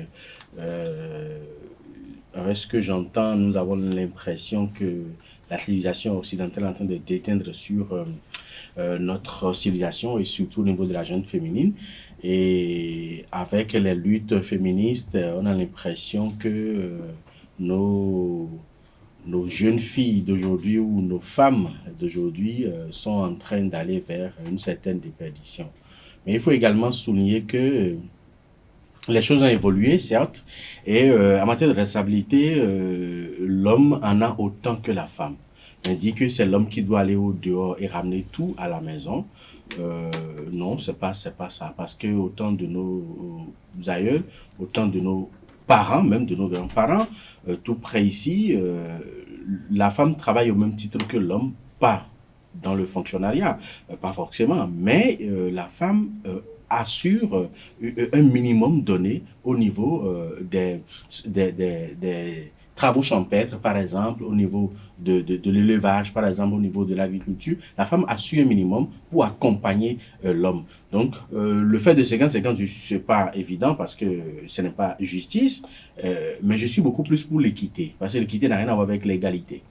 L'équité est que la femme contribue de façon substantielle aux diverses dépenses du foyer. Mais il faut également noter que on dit en fond, heureusement on les a anglais. C'est-à-dire que c'est pour manger un peu dans la braise que l'on cultive de l'arachide. Donc, l'homme qui a été soutenu par ses parents, qui a été financé par ses parents, il faudrait qu'on accepte que les parents puissent avoir un regard sur son foyer, pas forcément pour voir tout ce que l'homme fait à sa femme, mais également pour permettre à l'homme de ne pas oublier d'où il est venu et ses origines et de ne pas oublier ses parents parce qu'il a un devoir envers les parents. Mais la femme d'aujourd'hui devait normalement encourager l'homme à beaucoup plus se soucier de ses parents que d'elle. Parce que on dit en fond, les parents partiront avant. C'est-à-dire que si la nature ne s'enivrait pas, les beaux-parents devraient partir avant l'homme. Donc si la femme soutient son mari, à focaliser son attention sur un minimum vital pour ses parents, pour que ses parents jouissent du fruit de leurs efforts, de leurs sacrifices, de leurs faits, et avant de mourir, le reste, on dit enfant, c'est-à-dire que s'il reste quelque chose, ça va rester pour la femme et pour son mari, et là, ils vont en jouir jusqu'au soir de façon paisible. Mais si déjà, avec la présence du beau-père et de la belle-mère, la femme affiche une fin de non-recevoir à leur entretien parce qu'elle veut concentrer tous les moyens à l'intérieur du foyer, ces parents-là ne vont pas laisser les bras croisés. Ils vont faire quelque chose. Quelque chose dans quel sens? Dans tous les sens. S'ils sont dans le milieu traditionnel, c'est qu'ils vont faire des piquets pour les séparer. C'est ça le problème. Et le plus gros perdant, c'est la femme. Parce qu'on fera tout pour opposer son mari à elle et le mari finira par la chasser. Le mari peut regretter après. Mais parce que les parents veulent défendre leurs intérêts. Donc la femme a intérêt à encourager son mari à s'occuper d'abord de son papa et de sa maman, jusqu'à ce que les deux partent. Est-ce que vous êtes pour, si tu me permets avant sa question, que le mari paie un salaire à sa femme? Non, moi je ne paierai jamais un salaire à ma femme. Pas de salaire? Non. Votre question. Alors, professeur, toujours dans le même sujet, selon vous, comment doivent être réparties les tâches dans un foyer? Le foyer ne peut pas fonctionner de façon cartésienne. Chaque foyer a ses réalités. Il faut tenir compte des réalités de chaque foyer pour répartir les tâches. Et en fonction de ça, c'est pour ça que la femme a un grand rôle à jouer dans ça. Parce que la jeunesse d'aujourd'hui est mal éduquée. Je dis mal éduquée parce que les jeunes garçons d'aujourd'hui ne savent pas préparer. Parce qu'ils se disent, la femme doit préparer pour moi. Si la femme ne sait pas préparer, on va engager une bonne. Mais non. Aujourd'hui, les femmes d'aujourd'hui doivent éduquer leurs garçons à aller en cuisine. Aller à la cuisine et faire la cuisine. Parce il faut que les femmes d'aujourd'hui aussi savent cuisiner aussi. Il y a également ce problème-là aussi. Les femmes d'aujourd'hui, pour la plupart, ne savent pas cuisiner. Comme j'ai l'habitude de le dire, elles vous préparent du gervais. Le gervais, c'est-à-dire que le sel. Comme disait l'autre aussi, elles savent faire quelque chose. Non, c'est pas. C'est-à-dire que la femme aujourd'hui doit être éduquée de la même manière que le garçon. C'est-à-dire que la femme s'est préparée, le garçon aussi s'est préparé. Parce qu'au moment où la femme sera enceinte, peut-être la grossesse est à terme et qu'elle n'a plus la possibilité de faire beaucoup de mouvements, est-ce que vous n'avez pas de domestique parce que, avec des contraintes économiques, l'homme doit pouvoir lui préparer un petit déjeuner. L'homme doit pouvoir lui préparer un dîner pour soutenir la femme jusqu'à ce que la femme accouche et après la femme reprend. Donc, tout ce que la femme fait dans le foyer, l'homme doit pouvoir le faire. Et même si la femme a les moyens, elle doit se rappeler que nous sommes en Afrique et qu'elle est une femme au foyer. Pour finir avec ce point, vous avez abordé un dernier aspect. Lorsqu'on est dans un couple, dans un foyer où la femme est plus puissante financièrement que l'homme, comment ça se fait? Comment les répartitions se font à ce niveau-là? Si la femme est plus puissante que l'homme dans un foyer et qu'elle est mal éduquée, c'est que l'homme est déjà en enfer. L'homme est déjà en enfer? L'homme est déjà en enfer. Si la femme est financièrement puissante, plus puissante que l'homme, et qu'elle est mal éduquée, cet homme est en enfer. Parce qu'au jour le jour, la femme ne va jamais rater aucune occasion pour lui signifier son incapacité, pour lui manquer même de respect. La part des femmes, quand la femme commence par soutenir ou prendre en charge un certain nombre de tâches de façon financière dans le foyer, parce que l'homme est en difficulté, mais c'est que tout le quartier est au courant. Mais la femme peut ne jamais travailler pendant 30 ans dans le foyer. Mais parfois, il y a des exceptions qui parfois le font, mais sans que personne ne le sache. Il y en a qui, mais c'est rare. Mais quand elle va faire 1 an, 2 ans, la troisième année va dire, retombe bande, wabo. Ça dit, toi, sors, va chercher quelque chose à faire. Elle va pas rater l'occasion pour lui rappeler sa responsabilité. C'est ça, justement, la femme. Mais c'est pour ça que je dis, tout est question d'éducation. Si la femme avait reçu une certaine éducation, si l'homme est en difficulté, les deux doivent s'asseoir pour dire, ok, d'accord, maintenant que tu as des problèmes, est-ce que, avec les moyens que moi j'ai, est-ce qu'on peut investir dans ça pour que tu puisses commencer, en attendant que ta situation s'améliore? C'est des choses qu'il faut discuter avec l'homme. Mais généralement, c'est le moment où la femme se dit, bon, maintenant, j'ai le pouvoir, donc je peux, peut-être qu'en temps où l'homme avait les moyens, avec d'autres épouses, il gérait les choses au dehors. C'est le moment où la femme va profiter pour lui régler ses comptes. Merci, professeur. Merci. On tombe dans le vif du sujet de ce matin. Exactement. Oui, et comme Abdelkader l'a dit, on parle aujourd'hui des vertus secrets de la mère. D'entrée, dites-nous, que symbolise la mère dans la tradition? Dans la tradition, la mère symbolise déjà, en un mot, l'abondance. La mère symbolise l'abondance tant spirituelle, matérielle que financière. La mère, au niveau de la tradition, symbolise un monde parallèle à notre monde. Et c'est évident parce que... C'est-à-dire parallèle à notre monde comment? C'est-à-dire qu'un monde de façon fractale dupliquée et qui conserve en son sein tout ce qu'il y a sur la terre, mais de façon beaucoup plus subtile, de façon beaucoup plus spirituelle. Mais il ne faut pas oublier que dans la tradition, la mère est une entité. Elle-même, elle est une entité qu'on appelle Hu. Ouais, elle est une entité dérivée de Rebioso. Précisément de Rebioso Agbe. Voilà. C'est Rebioso Agbe qui a Hu. Et Hu est une entité. Maintenant, en dehors du fait que Hu soit une entité, mais elle est en même temps également, bon, quand je dis la mère, elle est en même temps une demeure. Une demeure pour une multitude d'entités. Donc elle-même, de façon globale, est une entité, mais en son sein, il y a encore elle est une demeure pour beaucoup de milliers d'entités. Et à la tête de toutes ces entités-là, il y a la puissance matricielle que nous appelons Aoyo. Là, je parle de ça avec deux entités différentes. Quand on dit Hu, c'est autre chose. Quand on dit Aoyo, c'est autre chose. Aoyo, c'est la mère. Et quand on dit mère, donc c'est la reine mère qui gouverne toutes les autres entités à l'intérieur de l'océan. Mais c'est la déformation des Anglais, parce que vous savez que l'Inde est le pays qui a beaucoup plus développé l'énergie océanique. Chez eux, c'est comme un Tokyo, c'est comme un ancêtre éponyme. Donc, c'est partout. Et ce sont les Anglais qui les ont colonisés.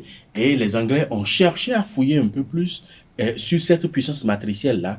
Et ont découvert que c'est une femme, au fait, qui est la mère, donc la reine-mère de toutes les entités qui se trouvent au niveau de la mer. Donc, ils l'ont baptisée Mommy Water, c'est-à-dire la mère de l'eau.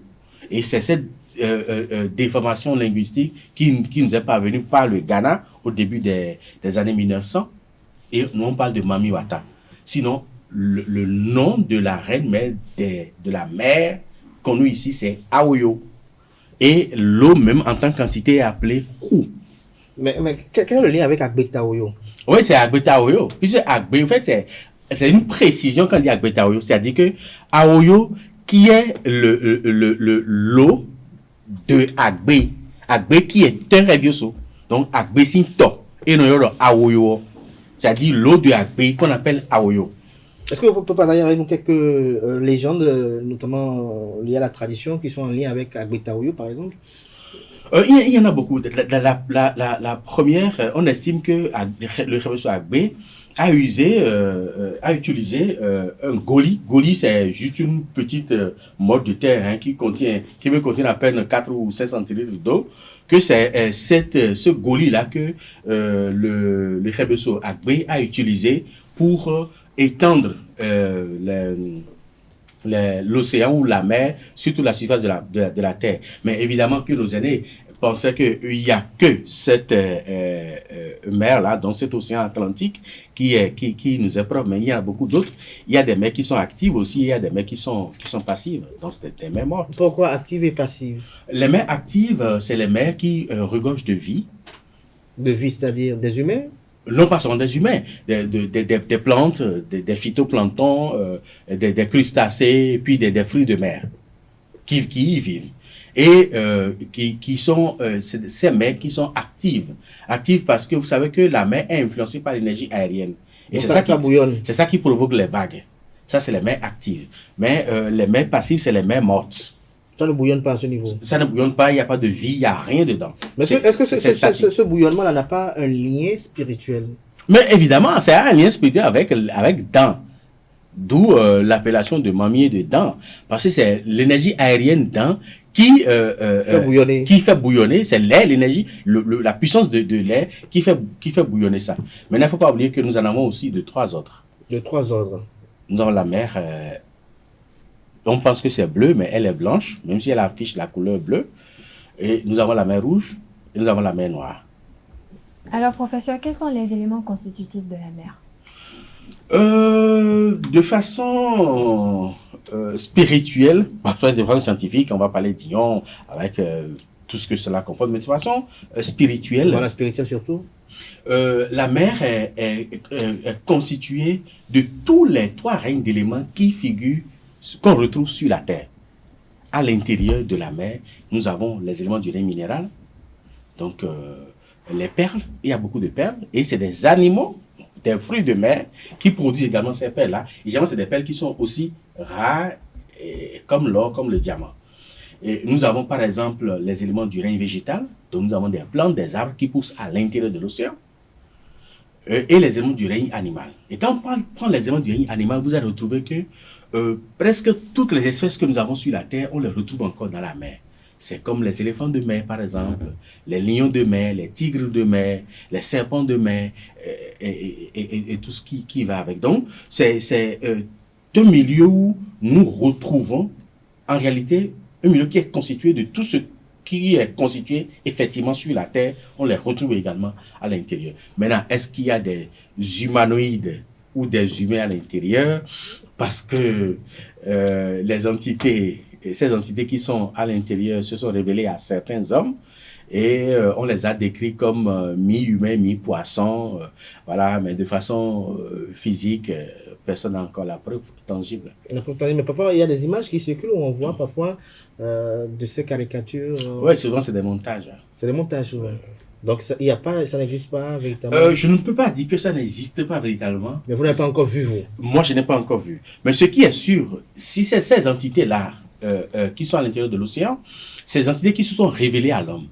En voulant se révéler à l'homme, elles ont forcément révélé leurs caractéristiques physiques. C'est comme les Azizagberosu, par exemple, qui sont de petits nerfs avec des cheveux comme Rasta, qui couvrent même leur visage. Ces entités qui sont révélées aux hommes et les hommes ont vu ou ont compris leur apparence physique.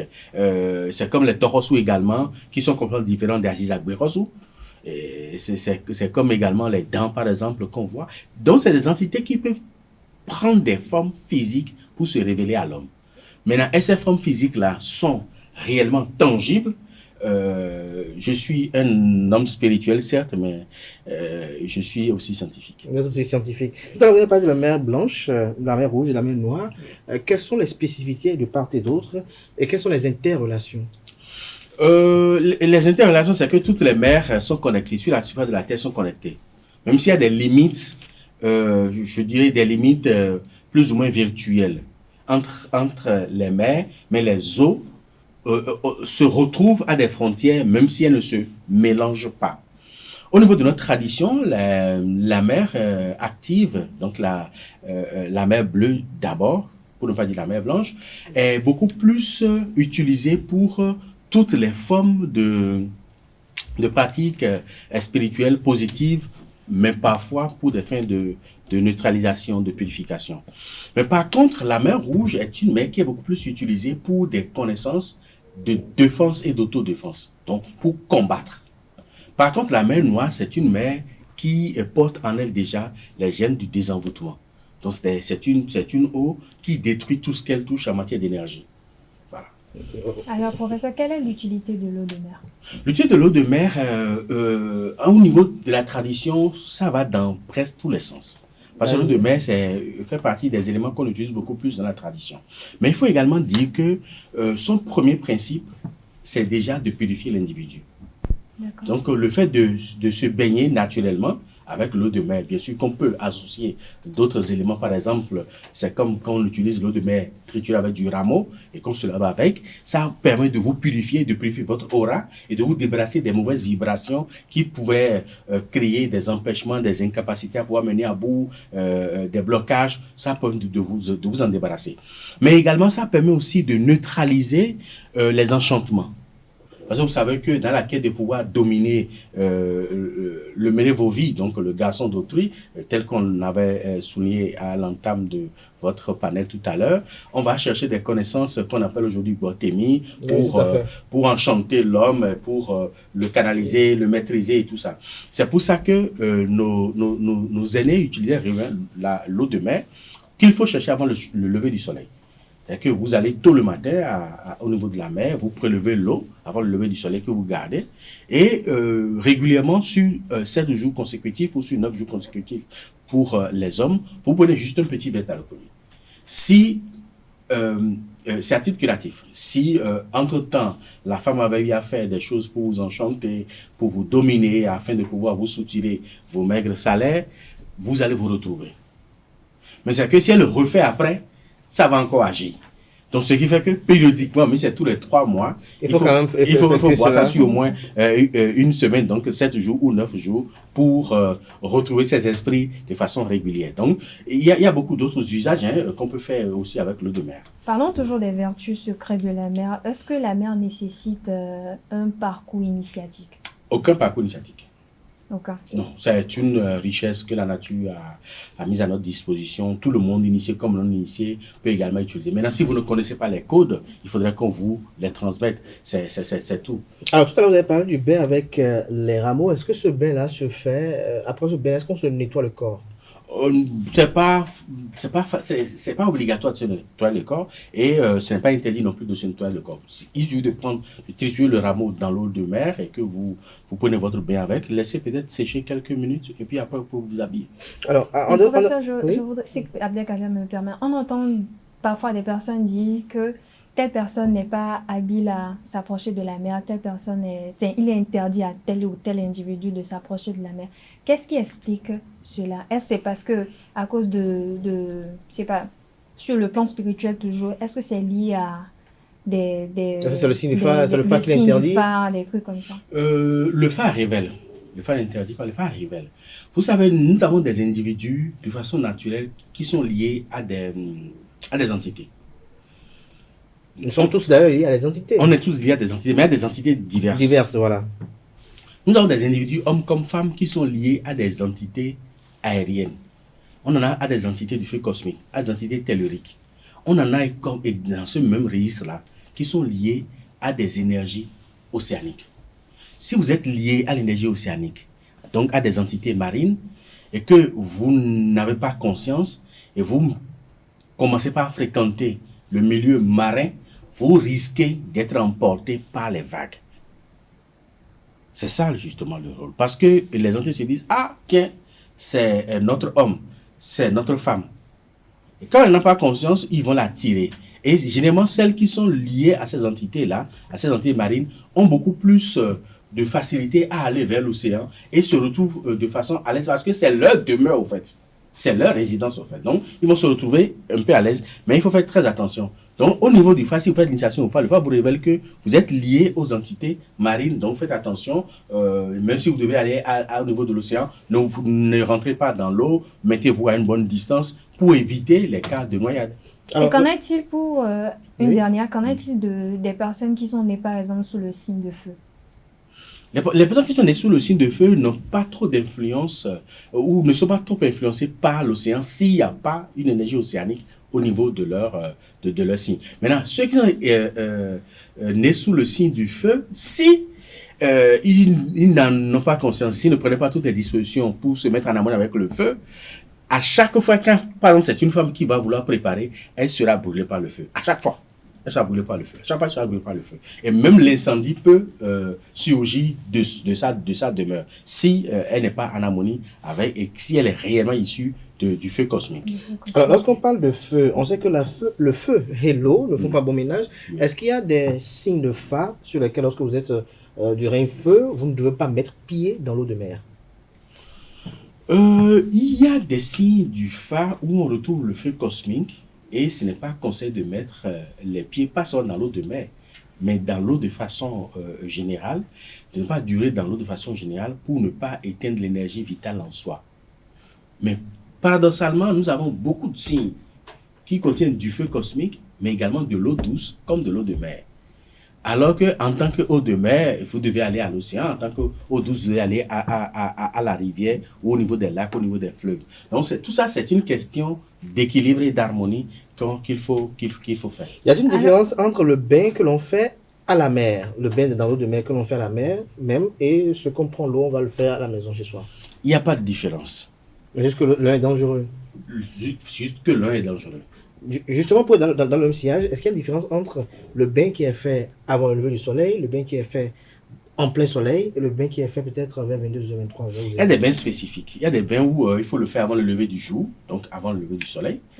Et généralement, les bains de purification, de prospérité, d'élévation matérielle et financière, il faut les faire les matins. Même si celui qui vous donne la connaissance ne vous le dit pas. Je dis bien, les bains de purification, les bains de prospérité, les bains d'élévation matérielle et financière, il faut les faire tôt le matin.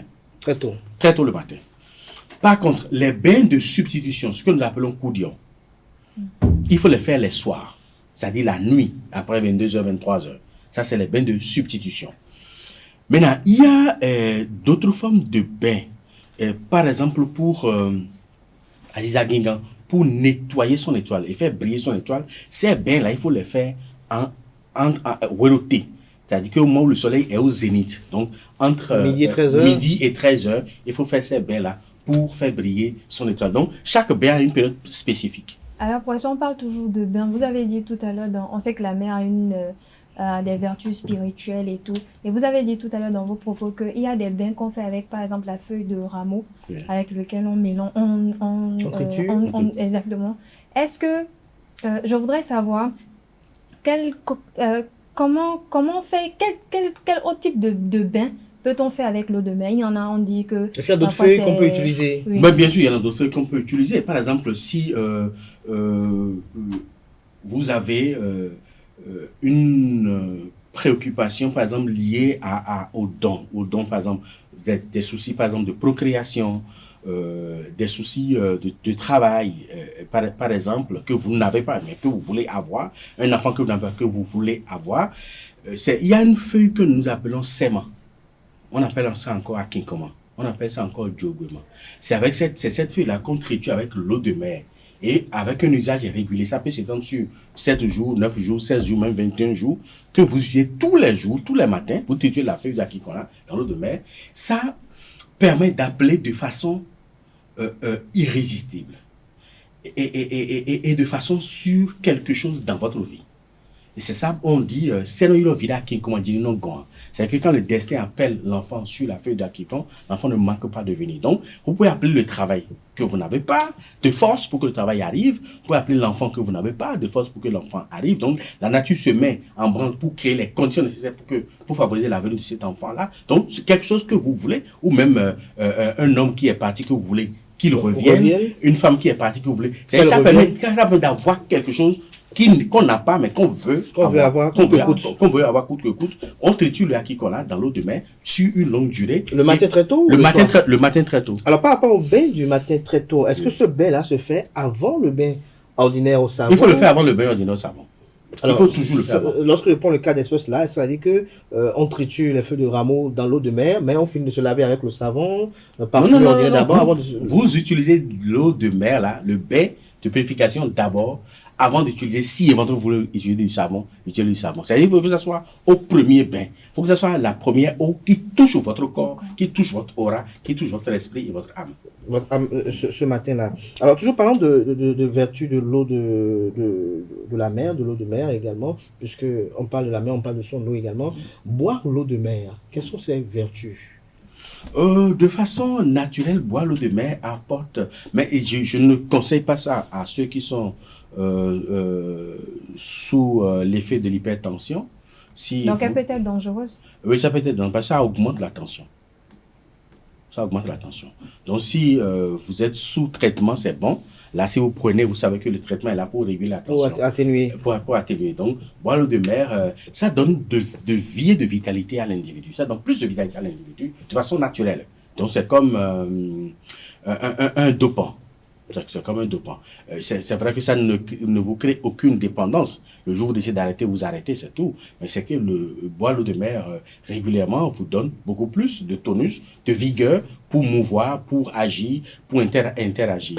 Mais également, c'est beaucoup plus conseil aussi pour les enfants flemmards. Quand vous avez un enfant étourdi,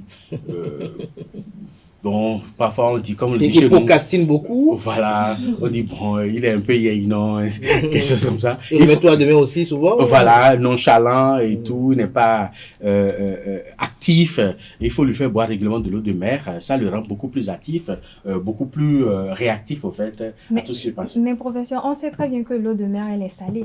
Oui. Et on sait que l'excès en toute chose nuit. Oui. Et est-ce que le fait de le prendre tous les jours, bien d'être habitué à le prendre, ne va pas encore créer d'autres problèmes, peut-être sur le plan spirituel ou... Non, je ne pense pas. Mais vous n'allez pas passer toute votre vie à boire l'eau de mer. Ça va pas être la tasse de café. Voilà. Parlons toujours de l'eau de mer.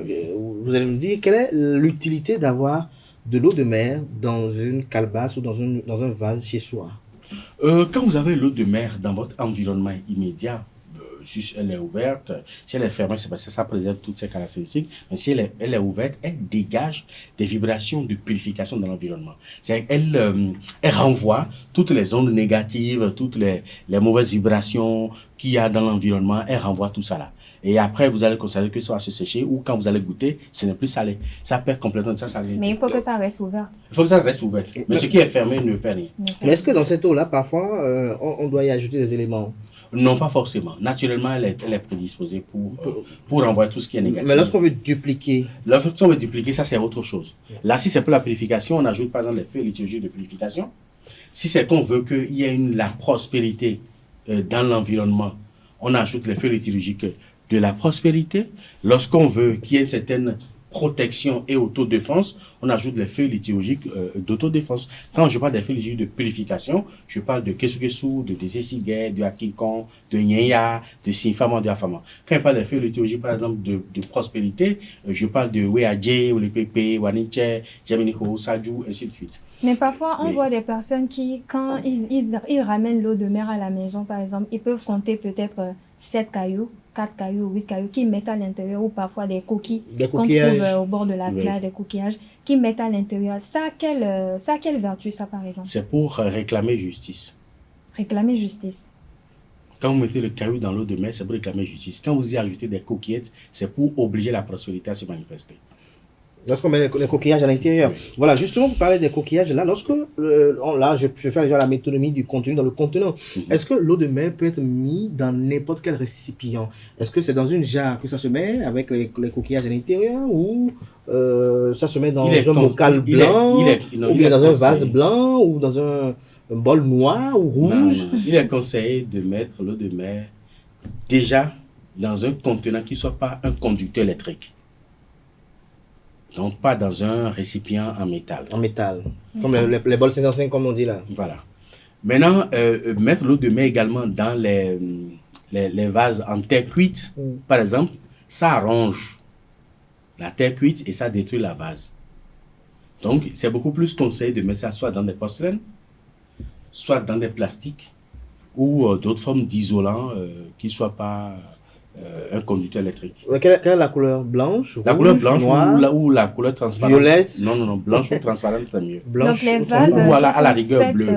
Les vases qui sont faits en forme d'argile sont proscrits. Non, c'est pas proxy, mais si vous mettez l'eau de mer dedans, l'eau ronge ces vases-là, la terre jusqu'à percer ça. Oui. Alors, on parle toujours de bienfaits de l'eau de mer. Est-ce qu'il y a des revers parfois lorsqu'elle est mal maniée, cette eau-là? Oui, il peut y avoir des revers. Je peux ne pas donner des exemples pour que les gens n'aient pas à l'expérimenter. Parce que vous savez, au niveau de l'eau de mer, il y a plusieurs entités qui l'animent. Et au nom de ces entités, nous avons les divinités en griffe. Donc, quand je parle des divinités, je parle de toutes les divinités confondues qui animent l'eau de mer. Je parle des défunts, des morts qui animent l'eau de mer, parce que tous ceux qui décèdent sur la terre vont déposer leur tête eux-mêmes dans l'océan. C'est pour ça qu'on parle de Meonkubo Yatahu.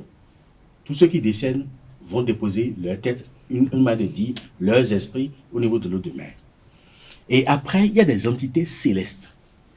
Des entités qui ne sont pas des entités terrestres, qui viennent de façon ponctuelle ou de façon plus ou moins permanente pour accomplir quelque chose pour une mission ponctuelle et après repartent. Donc ces entités célestes-là ne dépendent pas du tout de nous. Les entités terrestres, les divinités qui sont dans l'océan, oui, dépendent de nous. Les défunts également dépendent de nous. Donc, il y a le fait qu'on peut utiliser l'eau de mer pour ébranler ces défunts-là et les conduire négativement, comme on peut les ébranler pour les conduire positivement. On peut également ébranler les divinités et les conduire positivement, comme on peut les ébranler pour les conduire négativement. Mais les entités célestes, non. Les entités célestes ne sont là que pour recueillir nos doléances et les porter au grand divin. Pour que si éventuellement nous méritions une grâce, que cette grâce-là rejaille sur nous. Mais si on ne mérite rien, on n'aura rien du tout. Alors, professeur, si vous permettez, on dit souvent que l'eau de mer peut permettre de faire un désenvoûtement. Oui, évidemment. Mais à part cet aspect-là, quels sont par exemple des maladies ou bien les maux que l'eau de mer peut guérir? Généralement, l'eau de mer agit sur les problèmes cutanés. C'est pour ça que quand on prend l'habitude de se laver avec l'eau de mer de façon... Je ne recommande pas aux gens d'aller se jeter dans la mer pour ceux qui veulent se laver. C'est dangereux. Allez prélever l'eau, ramener à la maison et lavez-vous avec. Ça soigne naturellement les problèmes cutanés que nous rencontrons. En dehors de ça, ça peut également guérir d'autres maladies, telles que les maladies du sang. Ça agit aussi sur la leucémie, ça agit aussi sur les cancers. L'anémie? Non, je parle de la leucémie. Leucémie, okay. La leucémie, c'est le cancer du sang. Alors, deux questions précises par rapport à la tradition. Le sapata de l'océan, est-ce que vous pouvez nous en parler? Et dites-nous également, est-ce que l'on fait des sacrifices à la mer? Il n'y a pas de sapata dans l'océan. Il n'y a pas de sapata dans l'océan? C'est la seule divinité qui n'y a pas dans l'océan. Pourquoi? Parce que la raison de Sakwata, c'est exclusivement sur la terre ferme. Mais certains estiment que l'océan est également sur la terre. Oui, certains estiment que l'océan est sur la terre, mais la Sakwata n'a pas sa place là-bas. Mais, par contre, les Sakwata qui sont installés sur la terre, périodiquement vont renouveler leur puissance dans l'océan. Presque toutes les divinités. Chaque année, toutes les divinités retournent à l'océan pour renouveler, pour se revivifier, mais également recevoir de nouvelles perspectives, mais aussi de nouveaux principes célestes édités. Parce que les divinités n'obéissent pas à nos lois terrestres. C'est pour ça qu'ils ne sont pas comptables de ce qu'on leur fait faire. Ils obéissent à des principes qui sont purement célestes. Ils dépendent directement de Dieu, même si c'est les hommes qui les constituent. Alors, est-ce qu'on fait des sacrifices à l'océan? Est-ce qu'on peut immoler un mouton dans l'océan? Est-ce qu'on peut immoler un bœuf dans l'océan? Est-ce qu'on peut laisser engloutir un bœuf dans l'océan? Est-ce qu'on peut faire des libations au bord de l'océan? Qu'en est-il véritablement lorsqu'on est à la quête de la propitiation?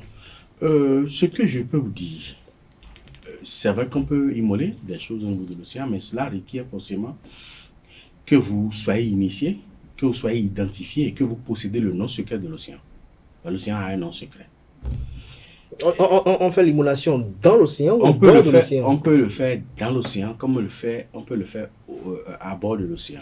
Je ne conseille pas trop si vous ne détenez pas le nom secret et que vous ne fassiez pas le rituel d'identification à l'océan. Il faut oublier ça là. Mais ce que tout le monde peut faire, c'est de demander des opportunités, des grâces, des bénédictions, de l'élévation au niveau de l'océan à partir des douceurs et des senteurs.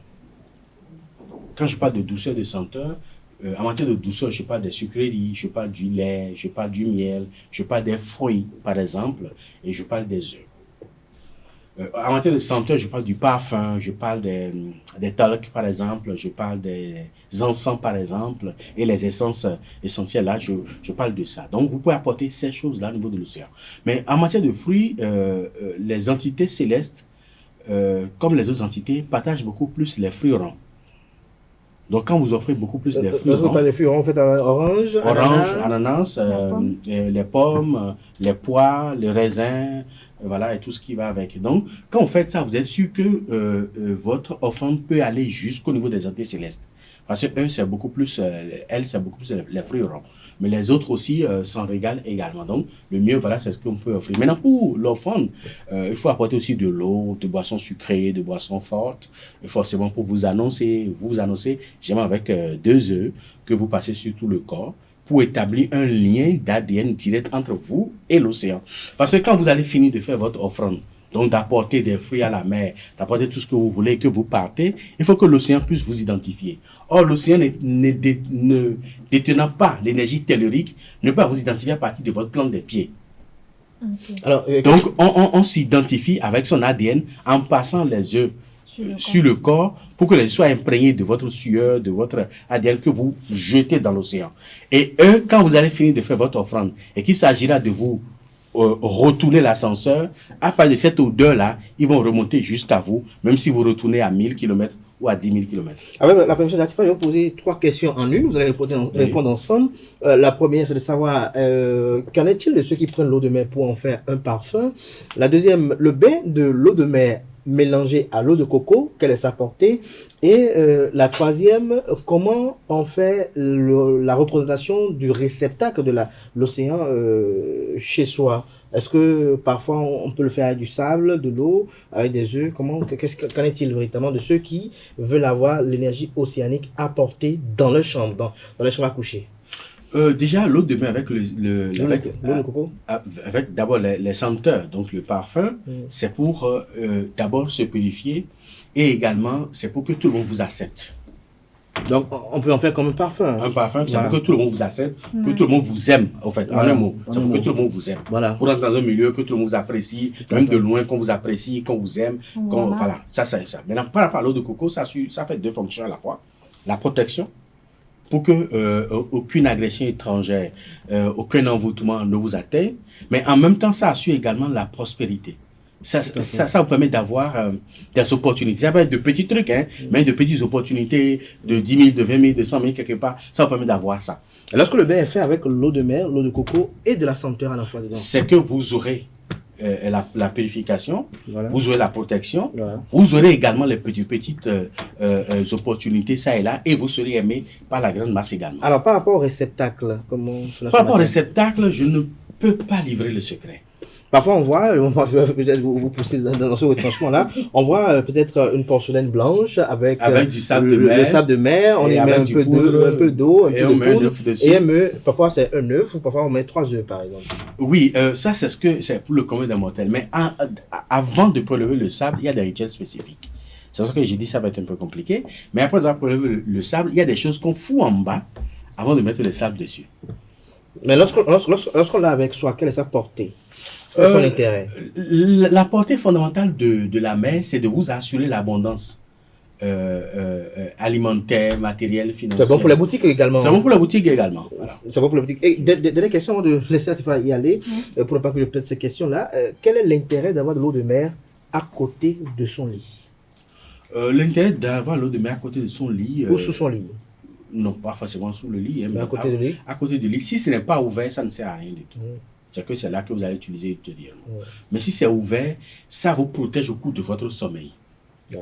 Contre éventuellement les esprits malins qui vont venir perturber votre sommeil. Parce que vous savez que c'est au cours du sommeil que on envoie beaucoup de choses dans votre aura parce que vous n'êtes pas en éveil, pour que l'aura soit active et tout ça. Donc, ça vous met à l'abri, au fait, des persécutions nocturnes. Alors, professeur, nous sommes pratiquement à la fin de notre entretien. Un petit commentaire pour finir. Je vais dire que c'est une richesse qui n'est pas donnée à tous les peuples, parce qu'il y a beaucoup de peuples qui n'ont pas d'ouverture sur la mer, donc qui sont obligés de se déplacer sur plusieurs milliers de kilomètres ou centaines de kilomètres pour retrouver et bénéficier de ces vertus.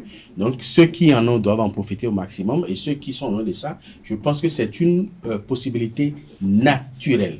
Ça n'a rien à voir avec la sorcellerie, ça n'a rien à voir avec le vaudou, rien. C'est une possibilité naturelle que la mer nous donne, que la nature nous donne, que Dieu nous donne, pour que nous puissions un tant soit peu régler les petits soucis, les vicissitudes de la vie et nous en sortir. Donc moi je pense qu'il faut l'utiliser abondamment, il faut l'utiliser convenablement, il faut même en abuser en matière d'usage pour son épanouissement personnel, quoi. Mais il faut éviter d'aller jeter des piquets là-bas ou d'aller jeter des cadenas. Non, on ne jette pas des cadenas dans la mer, on ne jette pas des piquets dans la mer. Maintenant, généralement, si vous retrouvez des cadenas dans la mer, c'est pour sceller un lien avec un être cher. Voilà. C'est-à-dire que j'aime bien cette femme-là, je ne veux pas qu'elle me quitte. Voilà. Je fous nous deux dans le cadenas et puis je jette ça dans la mer et puis là, c'est terminé. Voilà. Merci à vous, David Kofi Aza. Merci à vous, Atifa Alafa. David Kofi Aza, je rappelle qu'il est prêtre de Fa, président du Conseil national des cultes endogènes du Bénin. Il est également le grand conservateur de l'authentique et universel ordre de la Reine-Mère au Nord. Merci à vous pour ces divers enseignements. Merci pour ces échanges très enrichissants. Voilà qui vient mettre un terme à Free Matin ce matin. Merci pour l'attention, chers amis internautes. On se retrouve lundi prochain pour Free Matin, mais je serai avec vous dans l'émission de demain, notamment pour quelques rubriques et également quelques animations. Portez-vous bien et à très bientôt.